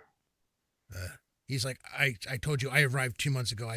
I may have met some of them once or twice. I couldn't tell you. Don't know their names. Don't care to. I've got my own problems. My sympathies with their parents. And he obviously has absolutely no sympathy for anyone whatsoever. I need to go. I'm just tired. Very, very, very, very, very tired. Well, if you Meanwhile, the other two are end up- happily waxing poetic with what they know about the kids. You can tell that they really are in no rush to leave this building. Especially, but the fact that somebody's willing to buy drinks, they're here for it. Well, Aldrich, well, I mean, as you are saying, sir, there seems to be some sort of danger in the area, especially at nighttime. Aldrich, I could escort our friend here home, make sure he gets back safely to his place, and make sure they don't take any unnecessary detours. And he's just like trying to wink at a corner of his eye. I think that is a fine idea if he's acceptable to that. Aldrich or Brianna, do either of you want to accompany me? Because potentially more would be company. And there are also these fine lads in the bar right here that are drinking as well. Brianna will actually like throw her hammer over her shoulder and say, "I'd be happy to accompany you, Elf. Get the legs stretched and move out. I think nice nighttime stroll is in the cards for me tonight." Right. I'll And accompany you as well. Well, wonderful then. All right then. Mr. Hold on, what was his name again? Mr. Taurus. We would like to escort you home. Make sure that you get back there safe. You don't have to thank us. We'll do it completely for free. All right, let's go then. You just show us the way to your place. And Questral has already like gotten up, wrapped an arm around Torres, and is sort of like jovially walking out. And he flips like a couple of silver coins back to the other two people who are at the table in case they want to grab any more drinks or stuff like that. Yeah, thanks. Great. Yeah. Much appreciated. No problem. We'll answer more questions for you tomorrow night if you'd like. Lovely. Looking forward to it. We'll be here. Meanwhile, we do have a couple of donations that came in. Pat Draws put us over the $1,000 mark. Thank you so much, Pat. Who would you like the special hero point to go to? And we have another donation from Chris Bruingall, whose character is the first player character to die in this campaign in the year and 4 or 5 months, whatever it is, that the campaign has been going on. I'm sorry, Chris. Congrats for dying. Well done. It was an epic death. Did it. Sort of. Someone had to be first, right, Robert? Someone had to be first. At the 20 giveth and the 20 taketh away. That's all I'll say about that one. Mm-hmm. Mm-hmm. And it literally was the case with Bruingall. Oh yeah. Hey, listen, I don't have any, so I will definitely take one. All right. Pat, how could you? We call it the man is definitely not really enthused about the three of you going with it, but he's looking at your weaponry. He's like, all right. Say no. All right. Along the one more quick thing. Yep. Along the way back, Questral, and if Aldrich and Brianna want to get involved with this at all, Questral is going to intentionally like create things that like slow them down. Like at some point he might go, "Oh, I think I heard a noise in that alleyway over there. Oh my gosh, get behind. We need to move slow and careful. Oh my god." And he might accidentally trip Taurus and he's like, "Oh, all your baubles fell out. Oh, let me pick them up. Oh, Butterfingers. Sorry." So he is playing the part of the fool. I love it. All right. And on that note, we are at the 2 hour and 12, well, about 2 hour mark. We started a tad late. So with that, we are going to take our one and only break. Let's call it 5 minutes, just because we've been here for 2 hours, and we have just now finally got everybody to walk out of the tavern. And as much as I joke about wanting to blow up the tavern at times, I couldn't do that to poor Cedrica. You know, I mean, We just pay her for it. It'll be fine. Oh man. All right, so we're gonna go to be right back. Thank you everybody for all of those who are watching. We are over the $1,000 mark for my stream. We're 1,051, on our way to hopefully getting to 6,000. I am matching the first 4,000 donated through the URL that is now showing in the chat. We are just shy of $6,700 for the overall stream, on our way to 26,271. Our mics will be live, so if any of them want to hang out and chat, see you in 5 minutes. Fantastic. See you guys. Yes, people, make 5 Rob's minutes. wallet 5 cry. minutes. Yes. Weep. Make it weep. Make it Make him weep like Cedrica. Oh my god. Yeah, yeah, right.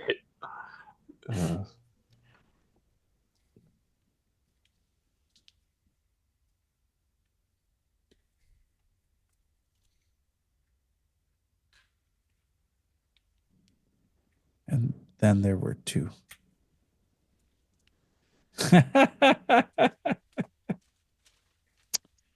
So I'll just, I'll be the voice of a new generation right now. Hope everybody's having a good day. It's beautiful outside right now. I don't really have a lot to talk about other than I'm having a blast playing a character.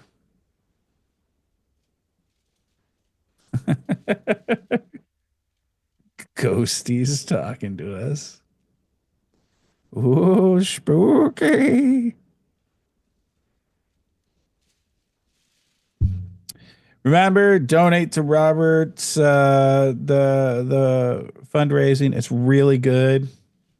I'm just happy to be playing a character that's fun and fancy free. Yeah. For the kids. And the gnomes, which are like kid size some days. Drew would have fitted nicely here. Concurred.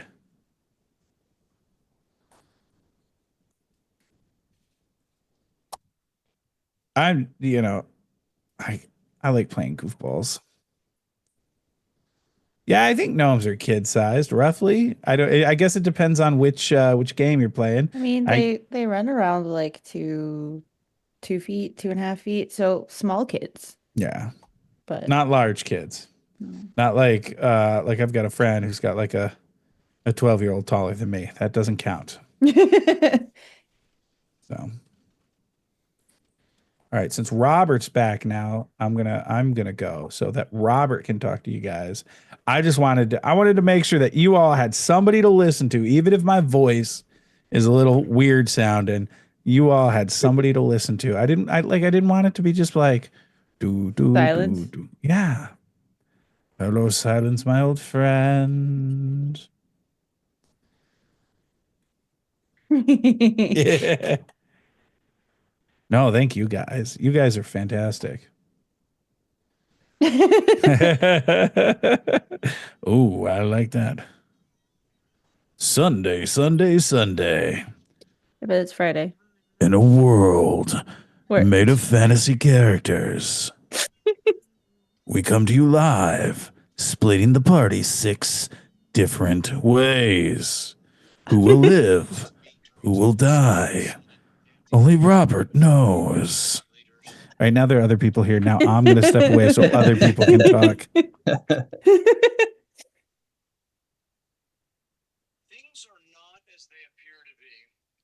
Sorry for all the derailing there, Rob. I'm glad we're all back on the same track. So.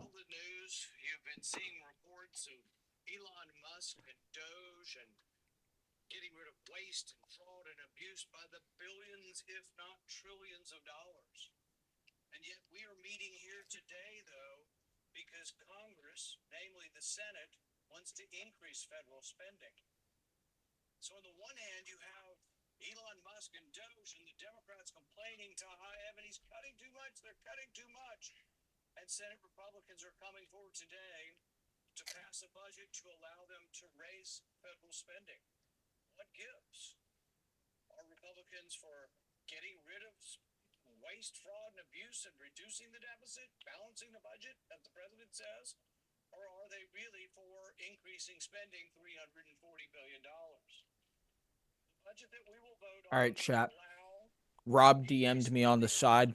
He said if we hit $2,000 in the next hour, he will put a Tarask in the middle of the session. So let's get that money. This is a complete lie, by the way, but it'd probably be funny, and we could probably pressure him into doing that. Were you going to GaryCon there, Cork? I am, indeed. Already got plane tickets booked, hotel, main ticket. I still got to sign up for events. I'm going to be doing that sometime this weekend. Yeah. Yeah. Yeah, it's noon tomorrow, I think. So. Cool. Yeah, it's going to be my first time attending, so very excited for that. Last year was mine. Yeah, it's ball. And if I can get into Jay's game, Coco. I don't know, Coco, if you can see that. But if I can get into Jay's Thursday game, that's going to be my my wedding present. What a great wedding present. Yeah. You know Elazira so well. Nordic honey wine. And look, are our mics hot? Our mics are very I think hot. so. Yeah. Just like all all right. of us. I'm not spoiling anything then. Oh, okay. Well, even if we'll be sitting in front of these big, giant, clear windows, everybody will be able to see. That's what I'm excited about, because I am bringing stuff to dress up in for the wedding event. Let's just say that. And it's not just me that I'm bringing stuff for. Awesome. Awesome. It would be quite hilarious. You do know that me and Tim are going to crash the wedding in Chippendale's outfits, right? Please do. Love it. Please do. Heck yeah.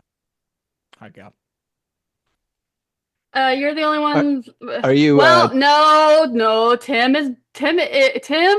We have a restraining order on him for so many feet that he has to stay away from the wedding venue, because he thoroughly tried to hit on Elazira, and she said, "Don't come near me."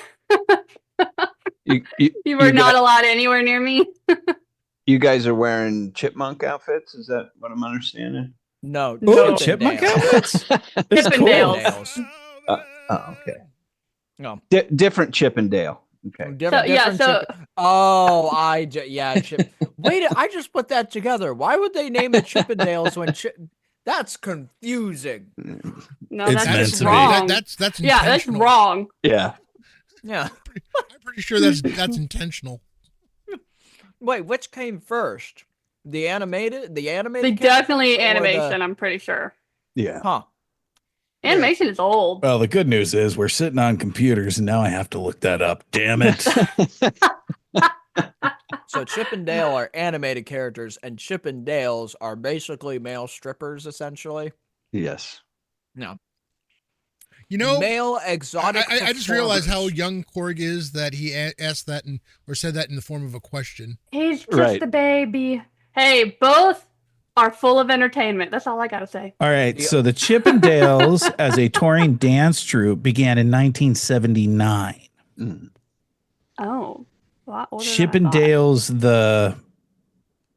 Chip and Dale, Yes, Yeah. because they're Chip and Dale. the rest Disney in peace. cartoon characters, Probably 30s is my guess. 1943. 43. Yeah. So they got a good 30 years. The Yeah. only reason that The I know Chippendales. about Chippendales, the dancers, is because of the Patrick Swayze sketch on SNL. That's the Yeah. only reason I know about him. On Like that you were note, gonna we're say- going to go back to the. We can't continue talking about Patrick This is what Swayze you no, get. because I'm This is what in. you get for leaving the mics hot. Okay. Dirty dancing all Oh, no, night I long. live for this. This is amazing. I love it. Nobody puts baby in a corner. Exactly. Except her hours in- dad. And 2 hours in, we've gotten everybody out of the tavern. Yeah. well, that was a good stream. Good night, all. Have a good one. That's right. Listen, I've already filled my quota of killing a character today, so what do you want? Oh, Keith, I have no idea. I lost control of this. Probably 10 minutes in. So, and honestly, I was pretty intent on it being that way. You lost control of it the moment you rode a tavern into the village. Yeah. True Listen, I facts. got the last party out of the tavern. I'm not. This one. This one not so much. All right. I've left the tavern twice already. Try and get out of that's there. true. Torrance has left the tavern. Chip and twice. Dale's is the name of a furniture, not just a chair, but a furniture style as well. That goes much farther back, yes.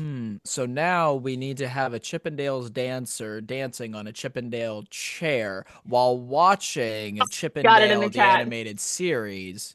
I already put it in the Yeah, cat. That's in the chat. That was nice. If it's spelled Chip in Dale, then we have. Whoa, I'm that's curious to see another the- version. That's a whole different thing. Hey, I'm Southern, okay? We cut out a lot of letters. Our spelling. All right. Spelling, who I needs do. it? I do have to weigh in and say that as my name is Dale and I had a twin brother, he did get Chip a lot. Called Chip. Yeah, I'm sure. Also- Because Rob. when we grew up, Tor or Korg, everybody knew about Chip. All right. Rob, genuine question. Is there anything because this is my first time playing here, is there anything that needs to happen with like the pacing? I know that like Jay said that we can go however long we need to, but like do you actually like need us to I guess make anything go faster? Honestly, I have the final encounter. It was the question of how many encounters it would be before the final encounter. And there's none. It's just the final encounter. We Welcome, are the folks. I don't know Final what I was encounter. thinking looking up maps. I was like, okay, all right, maybe I'll have more than one map. No, that was a silly thought. What was I doing? Now it's just a question of when we get to that encounter. So yes, meanwhile, back at the Back at the B&E warehouse site. or Yep. type thing. You did successfully pick the lock and open the door. It is extremely dark inside.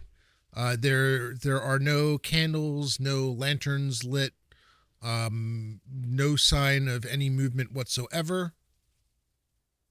Well, I've got good news on that front then. I All don't right. know what half my spells do, but I'm going to cast them. Which one do you want to haven't. cast? Well, you do have the three. Now you have 3 innate spells Yep. that you can cast once per day. Yeah, The Dancing others, Lights. The others that are not innate, normally we do Vancian. I'm not doing Vancian for this. We can Thank you. basically you can treat them as spell slots. So. Okay. Like, yeah.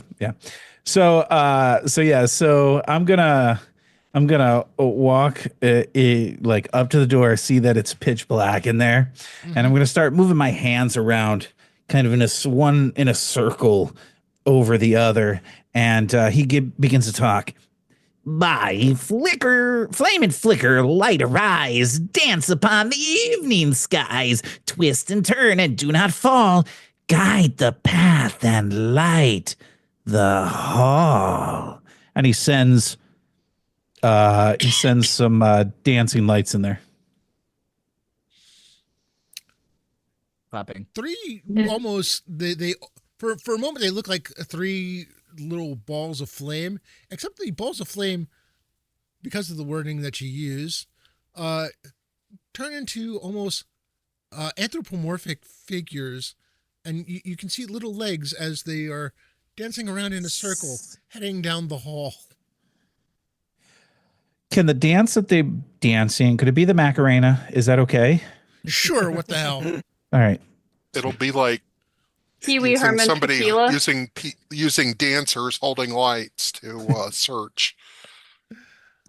We should follow those, and they'll like light up space if that's okay with you guys. Hurry, go, go, search. I'm lookout. I assume that's why you guys brought me. Oh yeah, no, that's yeah, of course. You guys And are just Joven's smart. going to dive right into this now partially lit building. Okay. This first room doesn't have much to it. There looks to be a pole or some kind of like almost like a coat rack or something to hang cloaks from in the one corner. There may have been a table here at some point. There's just a chair sitting up against the wall to your right, and there is a doorway straight ahead, but no actual door. Are the lights continuing in that direction? Yeah, you can have the lights continue in that direction. All right. Laura, are you coming? I'm right behind you. All right. And I'm gonna follow the lights into that doorway. Okay. This particular room looks like it may have originally been two separate rooms, but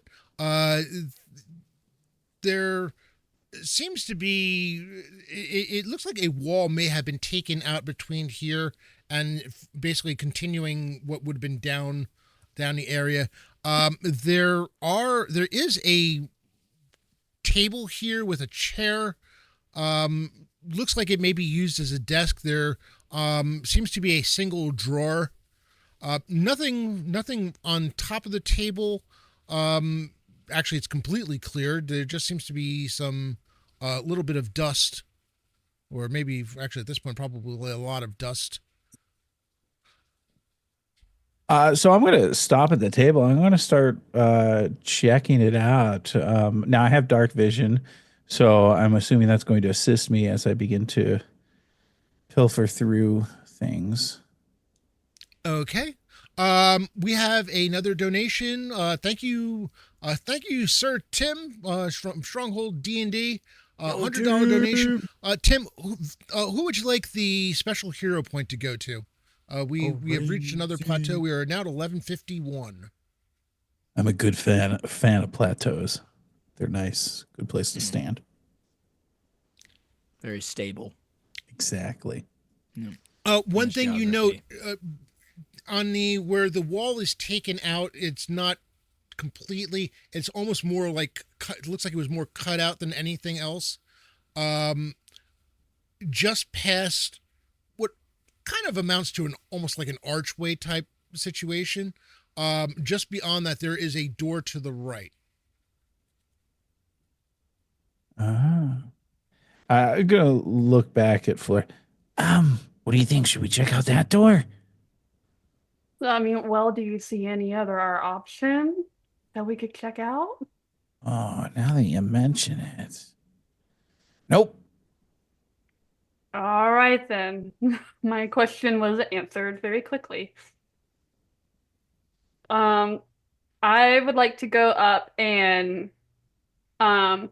check for traps again. Okay, go for it. Right.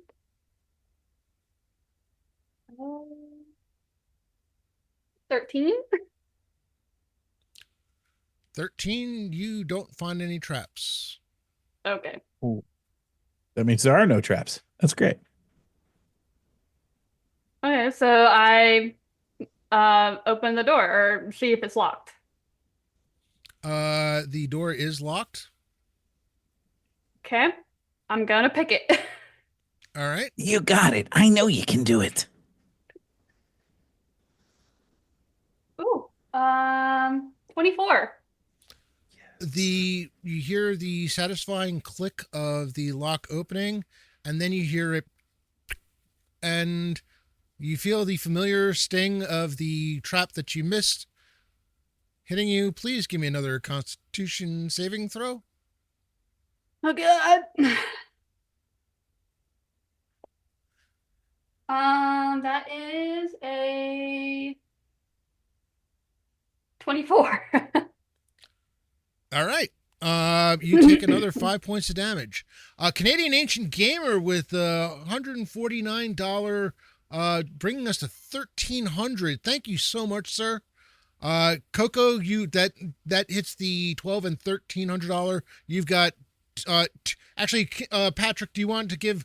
There's two of them coming from your donation. Do you because we hit the $1,200 and the $1,300 mark? Do you want them both to go to Coco? And while that question's being answered, I'm going to reach into my pouch and pull out my potion of Cure Light Wounds. All right, Flora and Brianna, you each have one from Canadian Ancient Gamer. Thank you so much, Patrick. sir. You may want to drink this. Okay, I drink it. It's not alcohol. Damn. I'm sorry. All right, I'm pretty sure I'll feel better after I drink this as well. So and I don't know how the potion of Cure Light Wounds work, Robert. 1d8. I'm going to trust you. 1d8, okay. Yep. But she's not actually poisoned in respect, right? Huh? There's nothing that I can do as a ranger to neutralize the poison. No, not really. It's okay. Yeah, because it's not spreading. Got it. Okay. So how much healing did you get? Roll the 1d8. Do I roll or does she roll? You go ahead. I trust my players. Got a 12. Got a 3. It was not good. All right, so let's see. That means you are down 5 now total between the two, right? Because it was 5 each time, and he healed you for 2 with the bandage initially. I should be down 4. Okay, 4. That's fine. 4 or 5. Yeah. Does that open the door though? She is able. Yeah, she actually did open the door. Oh, nice. Yay! Nice. Yeah, she killed 2 birds with 1 stone. Got rid of I'm the trap. noticing every time you get pricked, you can open a door. That's pretty impressive. Well, I mean, that's just my specialty, I guess. Oh man, I need to learn that move. It's not really that important if you learn it. We can keep that one off the checklist. Okay. And he opens the door and walks in. As you open the door, the dancing lights aren't quite as useful here. This room seems to be very, very large. The lights don't illuminate quite nearly as far. For as far as you can see, actually, you have what kind of vision does I have dark vision. Dark vision? Yeah, this looks to be the actual warehouse itself. It all seems to be empty except for a circular, almost spherical object sitting almost dead center of the warehouse on the ground. All right, I am a little confused right now. You did say this was like a trading post of some sort, right? That is also what I heard as Yeah, well. there's literally nothing in here except a giant ball. He did say it was not yet open for business. By the way, all three of you, give me a wisdom check. Oh, I God. could. But Shit. that also could have been a cover story to hide what he was really doing in here. Wisdom check is 9 plus level plus wisdom. Yes. 22. 12. Oh. Is 20, that a prime for 21 Joven? prime. No, that's not prime. Torrens and Flora, as you're standing there, you realize that there's a hint of a floral scent. It's very, very faint in the air. I smell this. Does Joven smell this? Joven does not. No. Joven just sees a so- giant ball. It's not really a so ball. I- It's something squat, vaguely spherical on the ground. Oh. It's so I at a bit of a told- distance. right? So the warehouse is rather large. I told Joven, I was like, I'm smelling a floral scent. Do you see anything around that could possibly be giving off that scent? If not, I think we're in the right place. Unless a vaguely spherical squat thing is a floral like, no, I don't think I see it because that's literally the only thing I see in here. It's really kind of creepy, honestly. Okay, so I'm gonna walk up and I'm gonna smell the sort of spherical smelly thing. As you get closer to it, you realize that I'm gonna draw my long sword. As you get closer to it, you realize that it is a rather sizable cauldron sitting on the ground, with what appears to be a lid on top of it, a heavy metal lid. Does the floral scent get stronger the closer I get? Yes, it does. Not if it's coming, you realize it's probably coming from inside the cauldron. But yes, let's put it this way, it's more persistent here. Where while you were at the door, it was more of a hint of the air. You almost had to catch it at the right here. As you get closer, it's much more pronounced. Okay. I back up and I say, we need to get the others down here. I don't think the three of us can or want to handle this by ourselves. Yeah, you're probably right. Let's leave quickly. I agree. Let's get out of here. You Meanwhile, always on have the the other best side of answers, town- Torrens. I know. Yeah, almost in the kind of actually, it's in the opposite direction of the trading post. You kind of almost carry to the point of carrying Torres home. He find that he has a small, modest house, one of the first two buildings in town.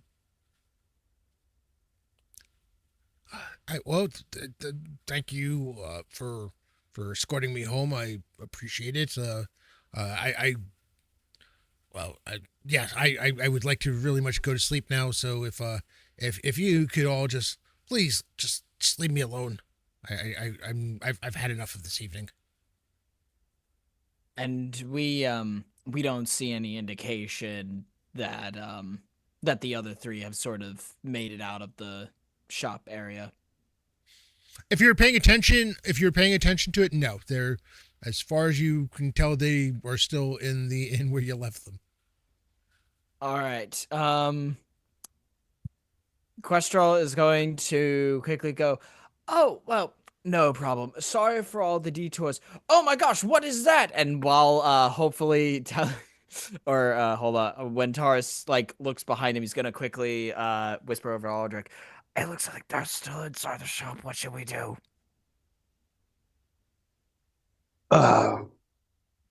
It looks like that they're still in the shop, Rob. Yeah. The door is open, or it looks like, I mean, is the door closed? or if you're talking about the other three, Yeah. you can't see. You can't see. You're on the wrong side of town. Yeah. Oh, gotcha. wait. I'm Okay. sorry. I was talking about the two guys who you left at the inn, at the tavern. Gotcha. I thought that's who I thought you were talking about. My bad. Oh no. I was talking about escorting the one dude Torres home. Oh no, yeah, you escorted Torres home, but he didn't go to the shop. He went to his house, Okay. which is Yeah, not. okay. Which is I And not. those breathed are a two- sigh of relief when he said that. I was like, oh, good. We're not going to run into each other. Okay. I thought like his shop was like next to his house or something like that. I misunderstood. Okay. So did I. Cool. Then I guess we're just going to bid him a good evening and just walk over to the shop just to see how that's going. Tell Sound him good? stay safe. Yeah, stay safe. Yeah. Okay. I'll do that. All right. And with that, he unlocks his front door, steps inside. Good night, and slams the door. And you hear quick clicking of the lock behind you. Nice Okay. fellow. Not incredibly chatty though, was he? No, he was tired. All right. No. We're going to have a really brief speed up with it. I don't care where the six of you meet up again. for all concerned, it could be in front of the tavern. Is what you're saying, Rob? You want to get to the fight? Yeah. I'm just afraid that it may take another hour for the six of you to Oh come yeah, back no, I can together. role play for the next 6 hours if that's what you want. You know me. Yeah. I'm up for it. Listen, don't threaten me with a good time. I can do this all right. Hey, I mean, I'll do it, but I'll start making some rash decisions. I've been up since 5 o'clock this morning. I was up at 5 o'clock this morning. 5 o'clock this morning as well. I mean, you know. We'll be lucky Oh, if then there's a the- town left. Yeah, what he said. All right. So where do you end up meeting back at? Inside the inn, or in your rooms, or somewhere Outside the inn.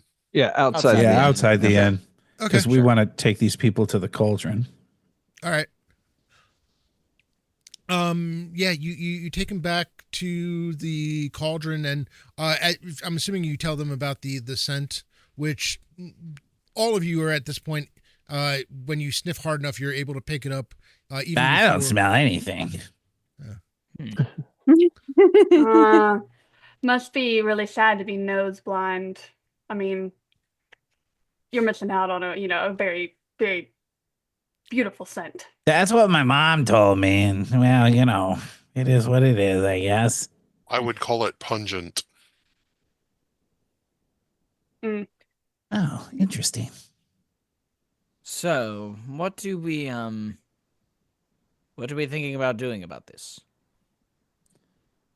We We should are- go check to see what's in the cauldron, right? Is that? I feel like that's the right answer. Yeah, I will do my detect evil again. Okay. Just so you know, on the Reforged thing, it says chaos radiates a wave-like aura, where Law's aura is constant. Oh, did they change it to like detect disposition? Yes, Okay. and detecting evil's aura creates a brief irritation and anger in me. So it's basically detect disposition. Yeah, All right. you're not picking up anything. There may be some chaos, but that's localized to your party. Right? Yeah. Right. Okay. I will keep an eye for anyone approaching the building right at the doorway. Okay. Everybody else is going to the cauldron? Yeah. Oh, I'm sorry. I thought Yes. I thought we were at the cauldron. I would do that Oh. at the cauldron. Okay. You were. I'm just saying that I'm over at the door keeping an eye out, just so we don't have the bad guy sneak up on us. That makes If sense. it is a bad Good plan. guy, it might be a bad I witch. I am or also something. hiding. I'm hiding near the door. Just like an extra precaution. I'm Okay, leading everybody in. I'm like, let's go, guys. There's some mixing to look at. All right, so Sir Aldrich, Sir Aldrich, Questral, Joven, and I'm guessing Brianna Yeah, Brianna's coming too. coming to the cauldron. All right. It's not far from the door to the cauldron, is it? I mean, you can be there in a couple of rounds. Well, actually, I mean, you're at a full run. You can be there in a round or so. Okay, I just wanted to make sure. Are you saying that you're worried about us, Tyrans? Oh, I'm flattered. Does I feel also that don't way. want to get hit with whatever happens over there. So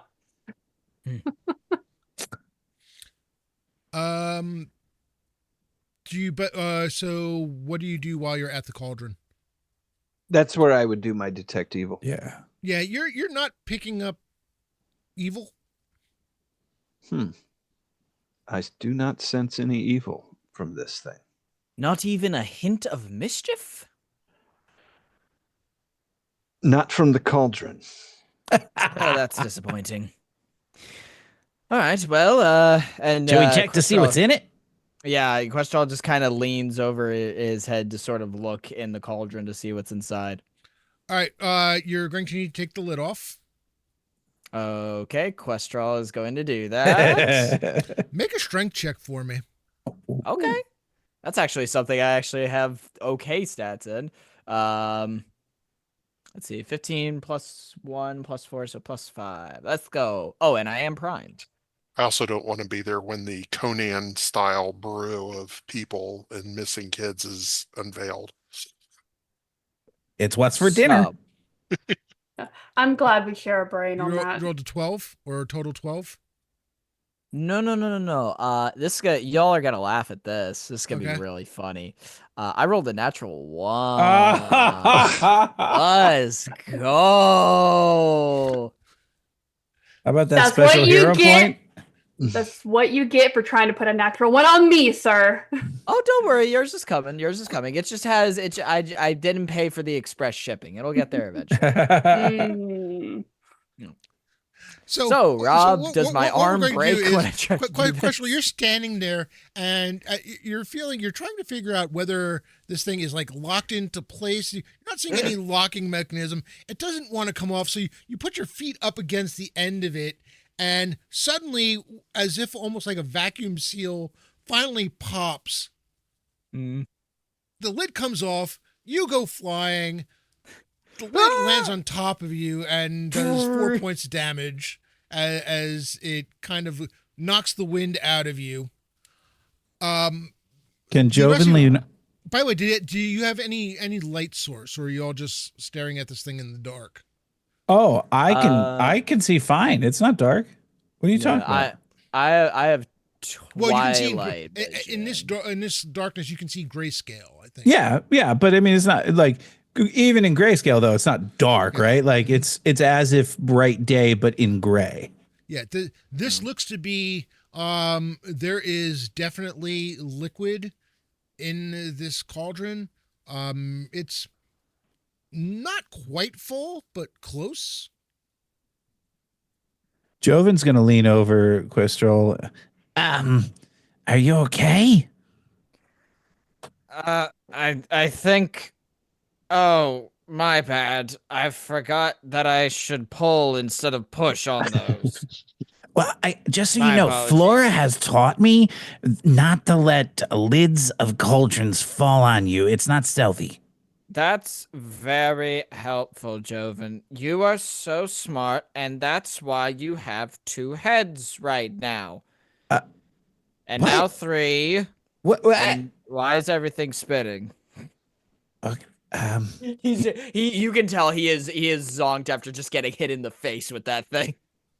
you should probably lay there and rest. Sir Aldrich, what do we do? Ooh, I just realized something. I don't know what the. We should all be power- dead. Yeah. Well, All right, the- explosion. Here's the thing. I need.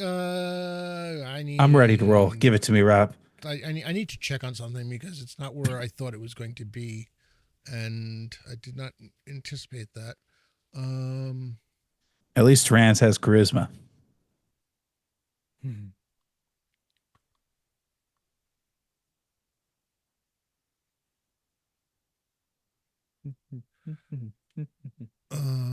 No, that's not what I wanted. Rob suddenly goes, "Oh yeah, there was a beholder in the cauldron. That's what I forgot." Right. Well, that's an oopsie.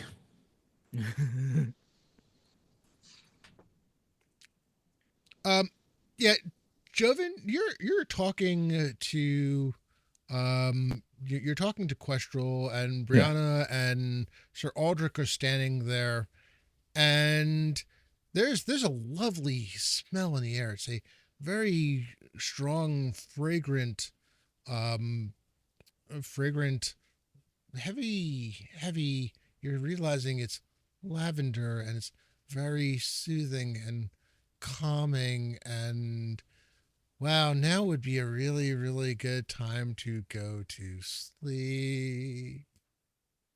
All right. I mean, naps are Joven, do good. me a favor or give me a dexterity check. Finally, you chose a prime one. Thanks. Yippee! Check or saving throw? For Joven, yeah. it's a check. The rest of you are finding yourself just nodding off. Go to sleep. All right, so I have a Does, 10 on the die, plus 3, Uh-huh. plus 2. That's 15. Do I have a special hero point? Can I use that? And you said it's a prime? Yeah. You don't need it. Okay. As you're falling asleep, you manage to avoid falling on top of the lid that's already on top of Questral.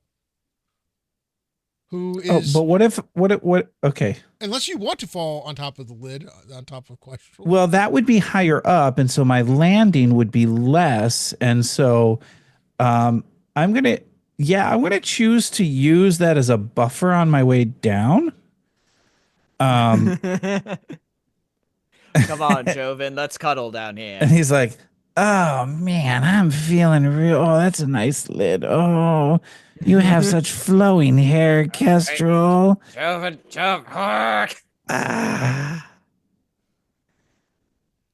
I'm only going to make it another hit point of damage because Joven is the smallest of the options that could possibly have fallen on you. Now, I do want to ask a quick question. Sure. Because Questral has spell resistance plus 10 to charm or sleep spells. Yes, Does you this are. also factor in that here? you're feeling a little lightheaded from the heavy lavender, but you are not put to sleep by it. Okay, cool. But I'm seeing everybody else like starting to nod. Oh yeah, you watch Joven as he basically falls asleep right on top of you, and you hear the loud thump as Brianna and Sir Aldrich both fall asleep. And Joven kind of cradles around your head, like you're a pet rabbit, stuffed rabbit, and snuggles up to you really tight. Well, at least I know I'm comfy. That's, I guess, good to know.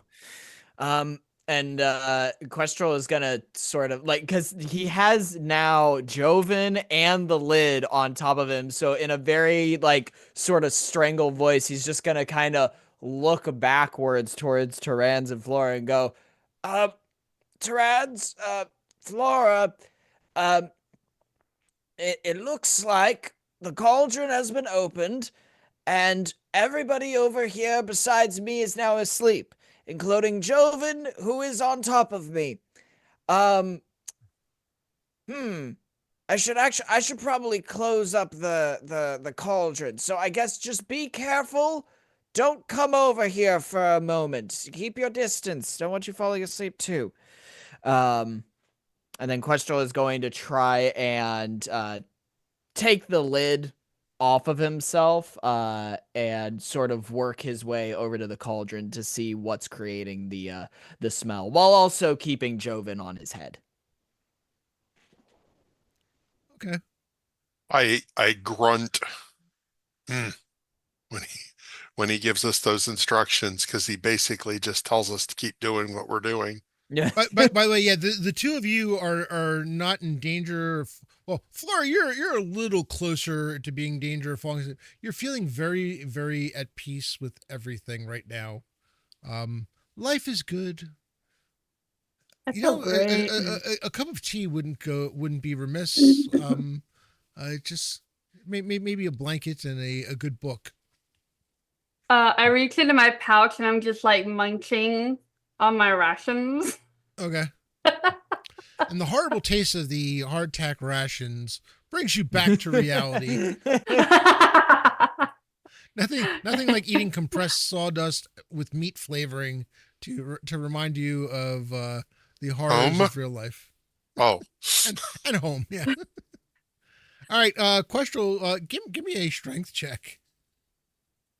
All right, listen here, D20. I need you to give me something decent. Don't fuck me up again. Okay, that's okay. All right, so I rolled a 15, so +5, that's 20 primed.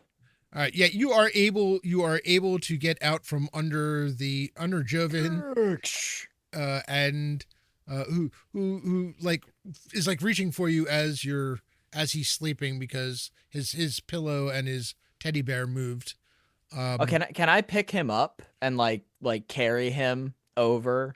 Cuddle me forever. Well, I Kestrel. mean, are you going to put the lid on first?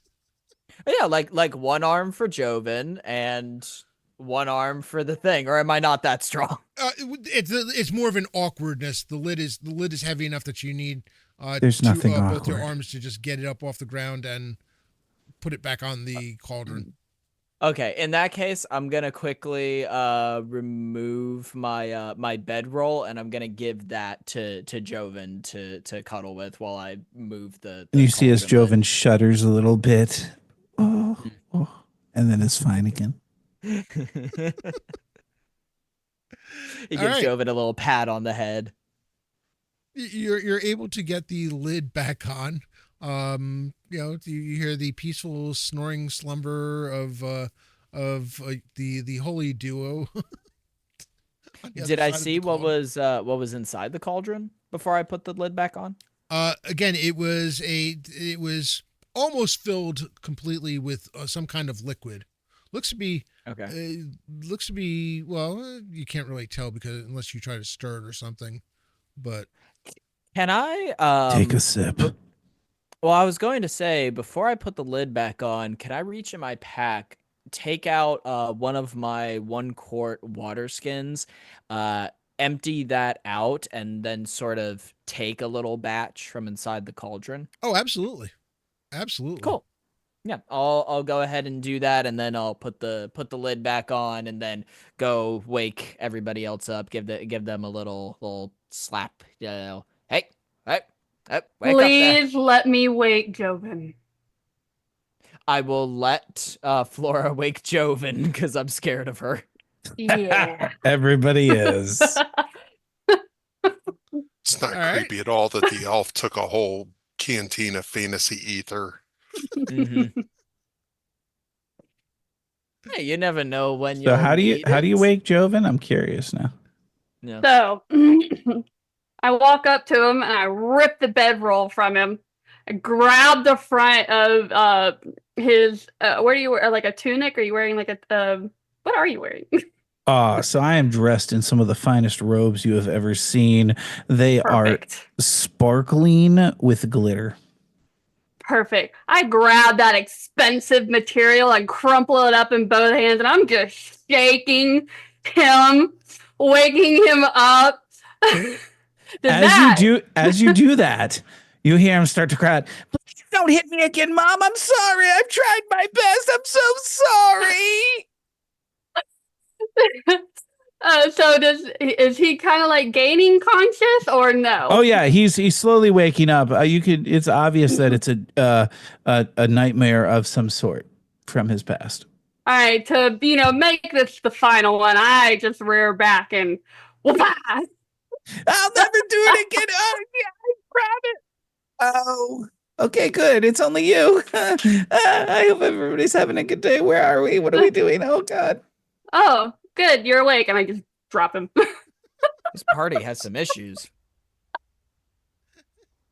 What I love is Robert didn't give me a backstory, so I'll make my own backstory. Well, I mean, Go for Torrance it, had the yep. one line about like not getting told that getting Yeah. told that he was doing bad and stuff. You clearly have something going on with I think your mom, was it? Maybe, yeah. Any other parental trauma? Let's get in a trauma circle right now around the sleep cauldron. Let's hash this out for the next 6 hours. It's the group therapy session.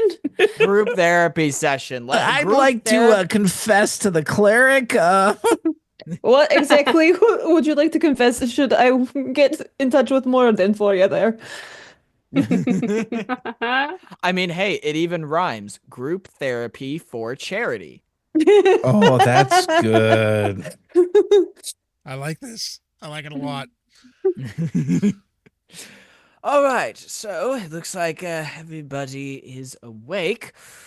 What do we do about this? Because it seems as if we've been able to locate the source of the floral scent that may or may not be causing people to disappear, or at least be associated with it. We could potentially try waiting for our friend Torres to come over and maybe do a little bit of questioning. We could do that, or we could do something else. What are people thinking? Just a personal idea here. We should probably maybe dump this out into a drain somewhere so it doesn't put other people to sleep, and maybe take care of the person who owns this building who might be putting people to sleep. Oh, you don't think he's taking all of the boys for a reason, do you? I mean, I feel like that would be like the evil thing to be happening. I don't think that people take boys for no reason whatsoever. Yes. You have Unless a good maybe point. he's just bored. Maybe he's just bored. Maybe it's just like a hobby. It's a really messed up hobby, but I guess everyone needs something. I think we should burn this building down. We do I need also the second evidence that. though for now. I'd Well, say don't we you do have need it the in your evidence. water skin? We do have this, but we would need to show this to any, like, I don't know, potential authorities to make sure that they... Actually, Duchess is probably still at the tavern, right? I'm assuming that it hasn't closed down yet. We could probably go get her, bring her here, show her what we found. She said she was on the council, so she would be able to bring that information to them, and then we see if we can burn the building down. Just a quick note: if that is all liquid and we try to burn it, that's probably not going to go away. You know that, right? That's kind of how burning In a and liquid figure, it was dangerous. In a gas figure, it'd probably be worse. Do you see where I'm getting at? yeah, that's worse. Then you literally are trying to make it worse. I'm confused. Oh, Well, then we'd ask Duchess how she wants to dispose of it. we have another donation from Lord Gazumba. Jay, thank you so much. Hey. That is worth 2 specials. Woo! Oh, yay! Thank you, Jay. All the specials all the time. Laura He's could gonna give use him. one. He's gonna give him to Rob. DM's hoping By the way, DMs. Tim, I don't know if you are lurking or listening. You do also have a special to hand out. If not, I will be giving that to one of the party members. But otherwise, if you're there, let me know. Otherwise, I can hand it out. One to Evie, one to Korg. All right. Yay, thank you. I do not see him lurking. All right. So let's get a count as far as how many specials people have. Evie, how many do you have? I believe I'm at 3, if I've counted correctly. The one I started with and the 2 extra. I do think you are at 3. Joven? Because you said I didn't need to use it, I have 1 still. All right. Flora. I have 2. 2 Questral. Oh, right. I was waiting for a core. I was like, okay, Quester will talk. I believe I have 2 regulars, 1 special. All right. I think you're up to 2 specials now. Okay, cool. Sir Aldrich. 2 regulars, 1 special. 1 special. And Transor. Or Torrens, I should say. Torrens. Torrance has his default 1 and 2. 2. 1 special or 1 regular? 1 special, 2 regulars. All right, so gonna roll 6-sided die, see who gets the other special. That's a 5. Torrens, you've got the second special, or the. Could you give it to Flora instead? Flora has 2 already. Oh. I can. Okay, never mind. The other people who only have 1 are Joven and Sir Aldrich. Well, if everyone at least has 1. Yep, I'll everyone take has one. at least I'll 1. take it. All right. That is awesome. I'm wondering why my thing hasn't updated again. It was doing so well with this. Jay broke it. Yeah, you know. Yep. Too much money. Let's go and save and then go back to it and save. There we go. All right. So what do you want to do with this cauldron? My professed idea was to get Duchess and show it to her so that we have a witness and she can help us figure out what to do. Does anybody have any issues with that? Any suggestions? No, I think that's a great idea. Duchess is pretty smart. I agree. And quite dashing at that. Right, I would if agree with that. You would agree she's dashing? Sure. The more you know. All right, so you make your way back to the tavern? I'd say we should probably split the party for this. Keep half of them here to make sure that nobody does anything with the cauldron, and then another half to go get Duchess and bring her back, just to make sure we cover our bases. Okay, which 3 of you are going back? Do we I will think stay here. Okay. We could do the same groups that we did before. Me, Aldrich, Brianna, go, and then bring Duchess back. Okay. The 3 of you go to the tavern, and as you get to the door, there is loud sounds coming from inside the tavern. Move inside quickly. Yep. You walk inside, and you spot Duchess leaning against the back wall, just beneath the oversized mace that's hanging there.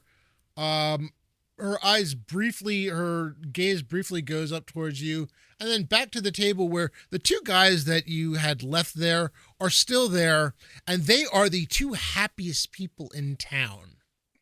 Okay. And there are many cups sitting in front of them. Uh-huh. Oh, all right. And they're the ones causing the ruckus? They are having spirited discussions of all kinds of things, laughing, joking. They are bombed. They are absolutely bombed out of their minds. Oh, thank God. All right. I'm very worried there for a second. Gentlemen, over here. Ah, there they are. They are our best friends. Come on over. Yes, Come on. indeed. Everyone. Question, has anything gotten wrecked? Like, are there any tables that are broken or stuff like that? Because you said there was loud noises. Oh, no, it turns out it was just the 2 of them shouting at each other, despite the fact that they're sitting a total of like 4 feet from each other.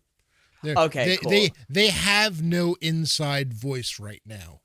Actually, they're very close to having no voice whatsoever, except for the fact that apparently the liquor has loosened their vocal cords, because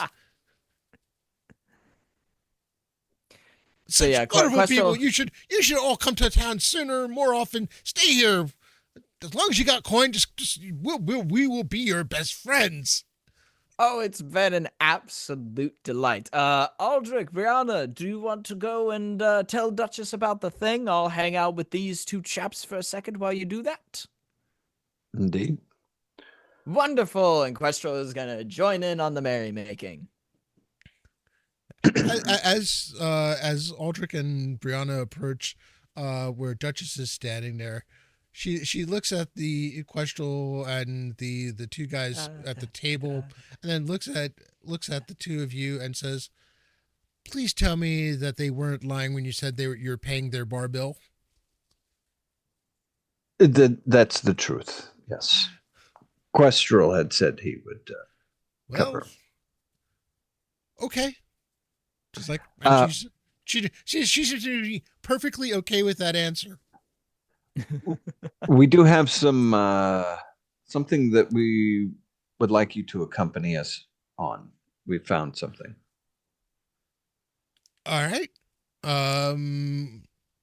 Okay. In that case, I will need to close up the shop. I can handle these two. All right. Let me know if you need any assistance. All right, Marns. All right, Mark. It's time to go. Time to go. You two have had enough. Listen, you can come back, and they're both person. Come on, Dad, just let us stay. We just one more drink. Come on, one more drink. Do a shot with us. Come on.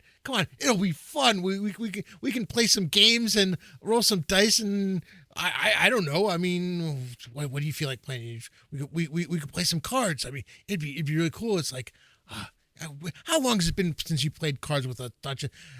Boys, it's been a night. You can come back tomorrow. We can have drinks then, and we can play cards if you want, if you remember any of this. And she manages to finally usher them out the door. At which point she goes and starts to prep and lowering the lanterns, lighting up the room. And then finally turns to you, putting her apron away and says, "Okay," or her bar apron away and says, "Okay, where are we going?" Just in case, you might want to grab that mace. Oh. Just in case. Right. And there's walks some over... magical shenaniganry afoot.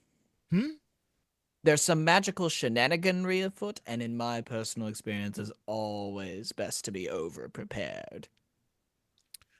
She walks over behind the bar to where the mace is, puts her right hand middle of the middle of the shaft of the mace, and as easy if it was a child's toy, she picks it up and starts walking with it in one hand, what is very obviously a two-handed weapon. Okay, Impressive. so where are we going? Well, wherever she wants. Yeah. Wherever she wants. Yeah. This is her town as far as we're concerned. We lead her back to the shop with the cauldron. Informer, we found the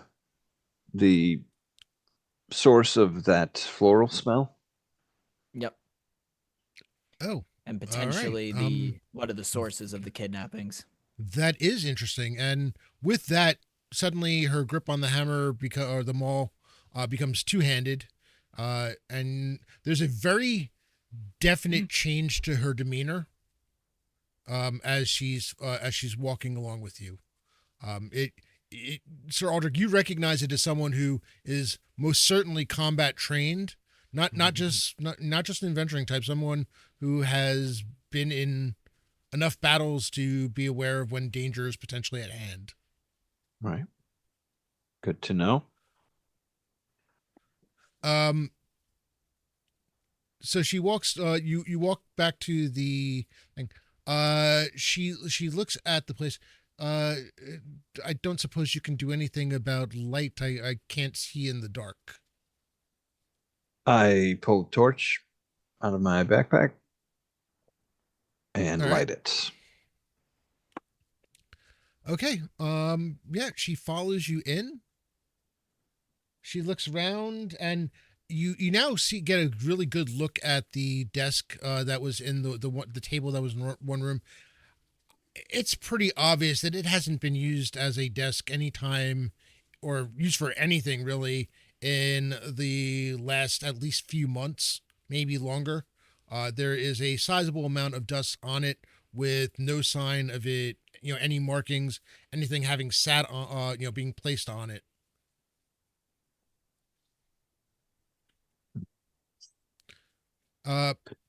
You bring her to you bring her, son of a bitch, she says as she walks into the room.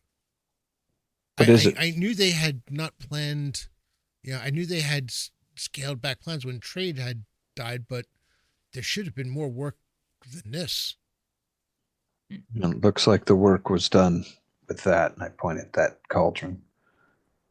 I wouldn't recommend taking the top off. It contains something that can put people to sleep and has that same floral scent that got described to us earlier. It's probably still strong in the room from having been open earlier. True, yeah. Yes, now that you mention it, yes, I can smell it. That would explain how the boys disappeared with no one noticing. This if this was in any of the houses, nobody would have woken.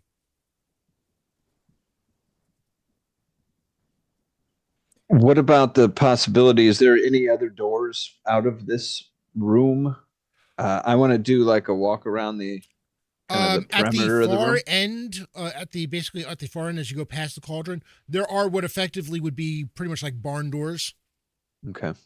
Where if this was being used as the trading post it was supposed to be, or where warehouse it was supposed to be, is where the the various carts would be riding up to. Question is, what happened to the boys? We know how they were put to sleep, but We should also look for kidnapping materials or masks that would allow one to breathe normally in the presence of this stuff. Additionally, I'd say that at some point tonight we should go and pay a visit to Mr. Taras. That seems To maybe likely. ask him some questions. Yeah. That's a good idea. Give him a little polite visit where we knock on his door, or maybe knock on his bones. Who's to say? She's like, I have questions of my own, and you suddenly she's no longer holding it with two hands. The one hand is lifting it again, a lot more easy than it really should be, as she's smacking the handle close to the head of the mace into the other hand. So this part of the building with the office attached, is this the entirety of the building? Yes. Okay. So yes, and we've searched all of the drawers and such, correct, or no? Yeah, this Okay. is The this desk was the basically- only thing in here. This was supposed to be, and she says, as she sees you look around, she's like, this was supposed to be at least partially built out by now. There should have been shelves and places to store goods and catalog goods and knowing what was coming in, what was going out, and none of it has been done. So perhaps the owner only used this to brew his poison or his magical tonic or whatever we shall call this, and lives comfortably on the other side of town. Do we visit him in the middle of the night, or do we wait until morning until he's trying to leave for the day? I'd say we definitely hit him when he least expect it. In the middle of the night when he's more vulnerable. more And sleep. having had many drinks, am I correct? Little He bit had- of a drink. He had a What? few. Questrel and Joven, please roll a 20-sided die for me. Okay. Of course. 20, can I use all of my non-special hero points for this? Yes, absolutely. So I have 2. So we'll see. 12. Add your level. 15. All right, and Questral. 12, including the level. So 12 total. Including the level. What, and both of you have what, a +3 or +4 on your listen bonus? Yes. Wisdom? Listen. Well, Wisdom. listen bonus. Listen Oh, bonus. listen. +3 for me. Yes. +2 for me. +2. So Questral, you're at what? 16 now. And I'm at 14. 14. And I'm at 18. You're at 18. Wisdom prime for either of you? Unfortunately not. Well, Joven, you Yes. do hear a sound, from outside the building. Something, you hear, it sounds like a tapping, it gets louder and then it starts to get fainter. Guys, I'm hearing things. And I don't mean I'm hearing things because I fell asleep, but I'm hearing things that there's something outside the building. From where? From the outdoors. Well, no, where did you hear it? Point to where you heard it. Oh, Back towards the office area. back towards the office area. What are you hearing? It sounds like tapping, stepping. I'm not. We should probably check it out. Yeah, I moved to the doorway. All right. As you rush, as you head to the doorway, and I'm assuming you take a peek outside, or Yep. look outside. Yep. Yeah, you look and towards the front of the building. You don't see anything obvious at first, but when you get to the front of the building and look, you see a single figure on a horse, riding into the night into the woods. Is Aldrich the only one who is there to see it at that point? Yes, and Aldrich, there's something else. Something's on fire. What? You're sniffing and you look down and you realize that that would be Taurus's house is on fire. Oh, well. That takes care of things. Okay. All right. I want to get a bead on where this guy was going, where this rider was heading. Looks to be headed in straight, making a beeline down the road, and you know that there's a forested area, maybe 2 or 3 miles outside of town. Okay. I rush back and let everybody know that I think that guy, I think Taurus is riding a horse. His house is on fire, and I think he was hightailing it into the trees. Well, we should go after him, I would say. Time would be of the essence in that regard. I know where the horses are. I rush to go get them. Yep. Okay. Duchess, would you be able to rouse some of the town folk and try and get them to douse the fire that's going on? Make sure it doesn't spread to any of the other houses. I will take care of that. Please go get him. He is All much right, to answer everybody, let's go follow Torrance. Get to our horses. All right. I would like to know why he set fire to his own house. Well, that for. potentially That was is a good him. question, isn't it? He's trying to get away? Question mark? He's hiding But what the is he evidence. covering? What is he covering up? That is very important. That I think that we should know. So the sooner they can put that fire out. Agreed. We will, and she's like, we will try to save everything that we can. Please, just don't let him get away. We will try our best not to. Jump on our horses and ride. Dun, dun, Oh dun,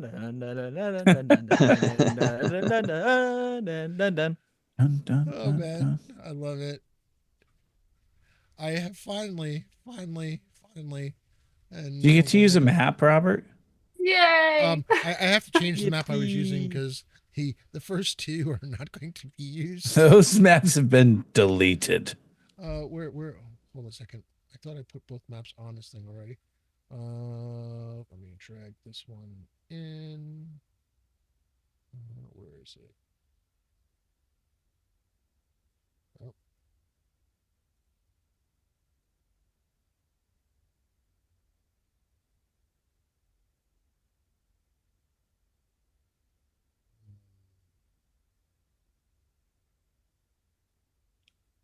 Oh, there we go. All right. And Rob's like, finally, guys. I get to beat these people up. It's about time we got to use a map. I could have saved so much time setting up the overlays if I knew I wasn't going to these. I mean, okay, GMs should always know players do not always follow by the rules that the GM set out for them. Oh no! That's why I sit there with no maps, generally speaking. I'm like, what are you guys going to do? Who knows? What's the one voice line? Make the plan, execute the plan, expect the plan to go off the rails, throw away the plan. Yeah. So Make let's a perfect do plan. Roll natural one. Exactly. All right. Let me make sure that. Thank you for studio mode, so I can actually get the map in place perfectly before it all goes to hell.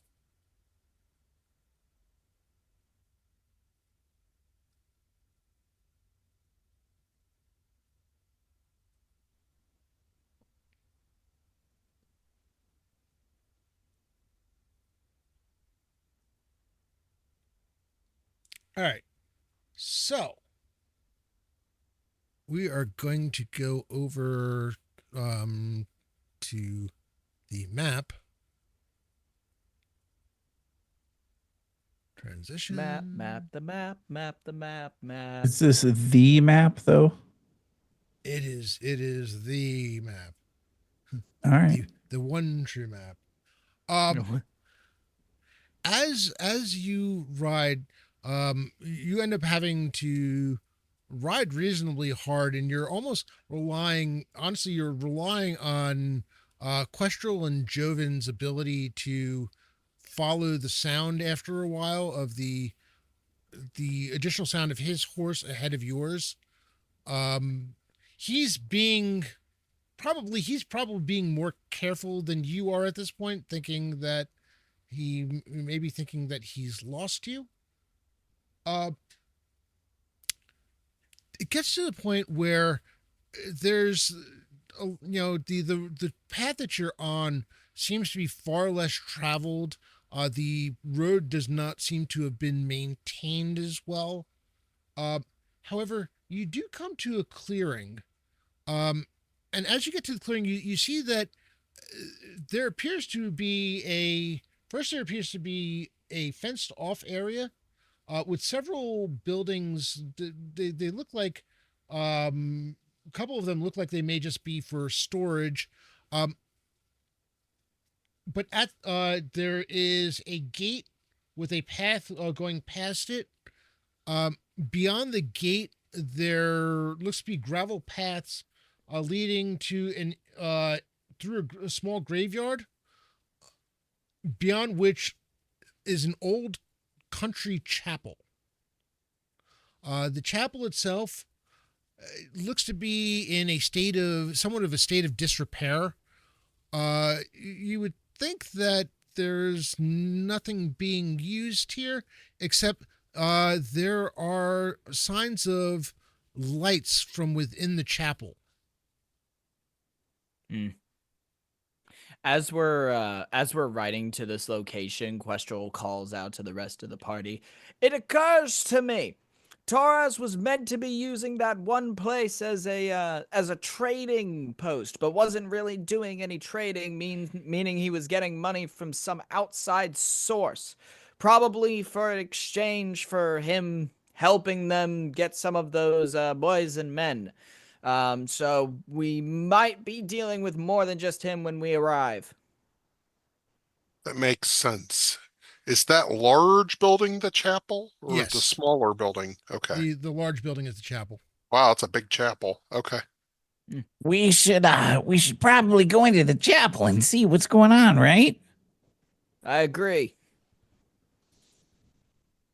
To the chapel. All right. Take me to church.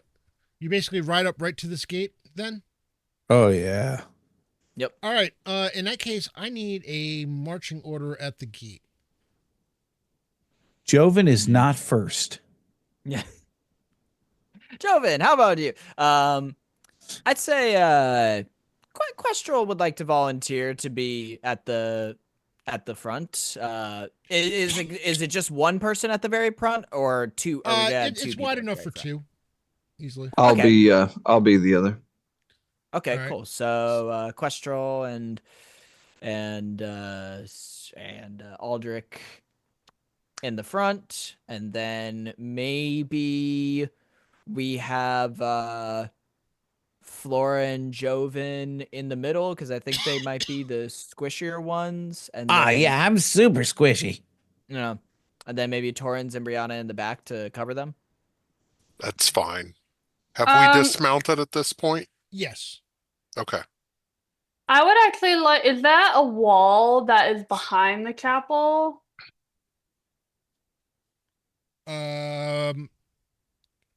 We have to get through the gate first, You know something? or are you going Let's to go all the way pretend that around? this back area is all forested, just because I had to use the maps I had available.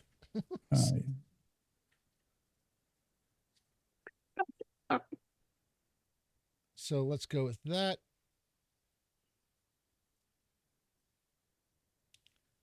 All right.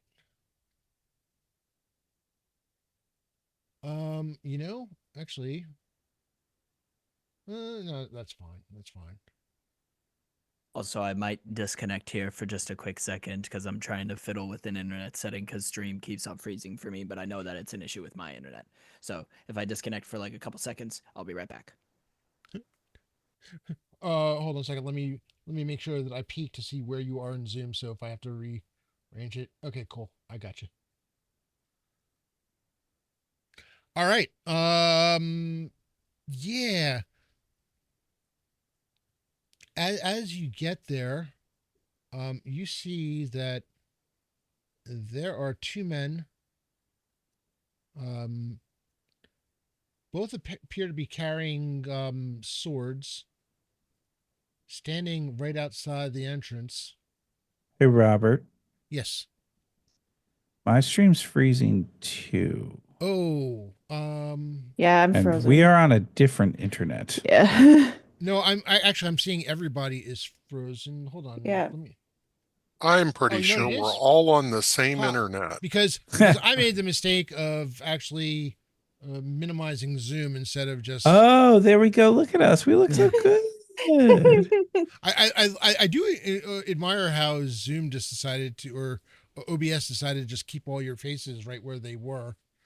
Oh, well, good old OBS.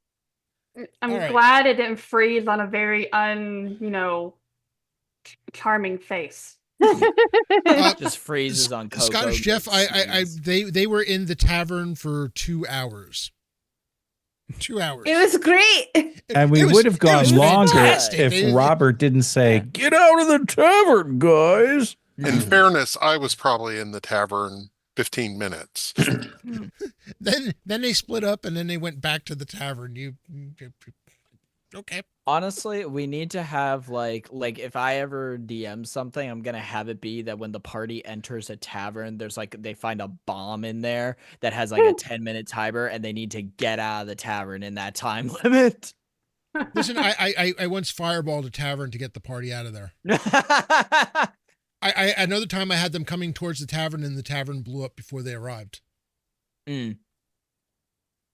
There are ways around things. I remember the fireball that hit the tavern. I was in it.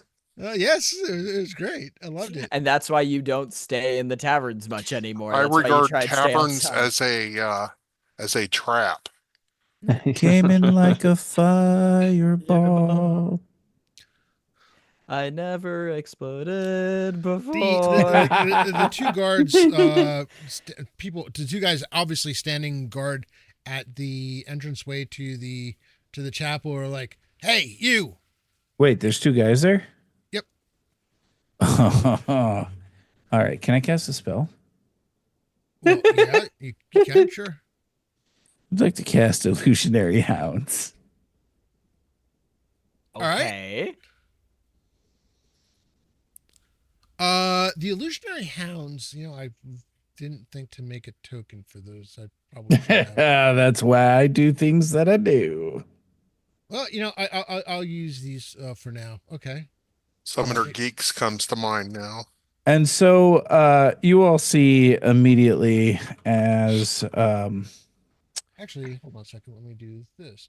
as Joven begins once again to move his hands, but it appears that he's beginning to write runes in the air, and he begins to say, My shadows chase and phantoms might. Hounds of illusion take to fight. Howling hound, unseen yet near, instill in foes a paralyzing fear. And you see these two hounds materialize in front of him and begin. Doo-doof, doo-doof, doo-doof. As the two of them rush up, you hear the guards yell, "We have company! Everybody to arms! To arms!" No, you don't. Stay See? inside. See, Flora, I can be quiet if I need to be. I mean, the spell could have been a little bit quieter, but I mean, it wasn't bad. Okay, you're right. I'll work on the whispers. I mean, as long as you get it right, does it really matter how loud you say it? Well, I didn't get poked by something out of a door. Hey, I mean, well, after that comment, you just might. Oh, goodness. Don't worry, Joven. I think you're doing great. Your rhymes are immaculate. I can see that the writing is paying off. It is. Oh, wait till I read you the poem later. It is wonderful. I like how we're all saying this while these dudes are getting just mangled by spirit dogs. Well, yeah, that's how we do. Well, the door opens and a man in what looks to be priestly robes walks out. He looks at the two dogs and the guards that are like trying to fight them. He looks over at the two of you. The rest of you looks rather nonplussed about it. And I pull my bow, and as soon as he tries to cast a spell, I shoot him. With that charisma, I love it. With that charisma. Well, he doesn't try to cast a spell. He seems to be walking down towards this gate. Bow. Torrens, fire.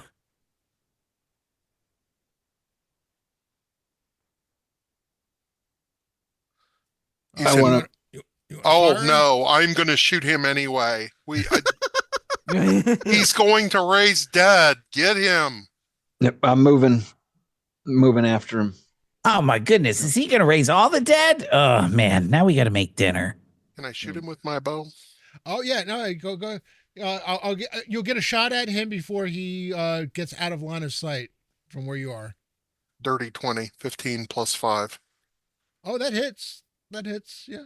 It won't do a lot, but we'll see.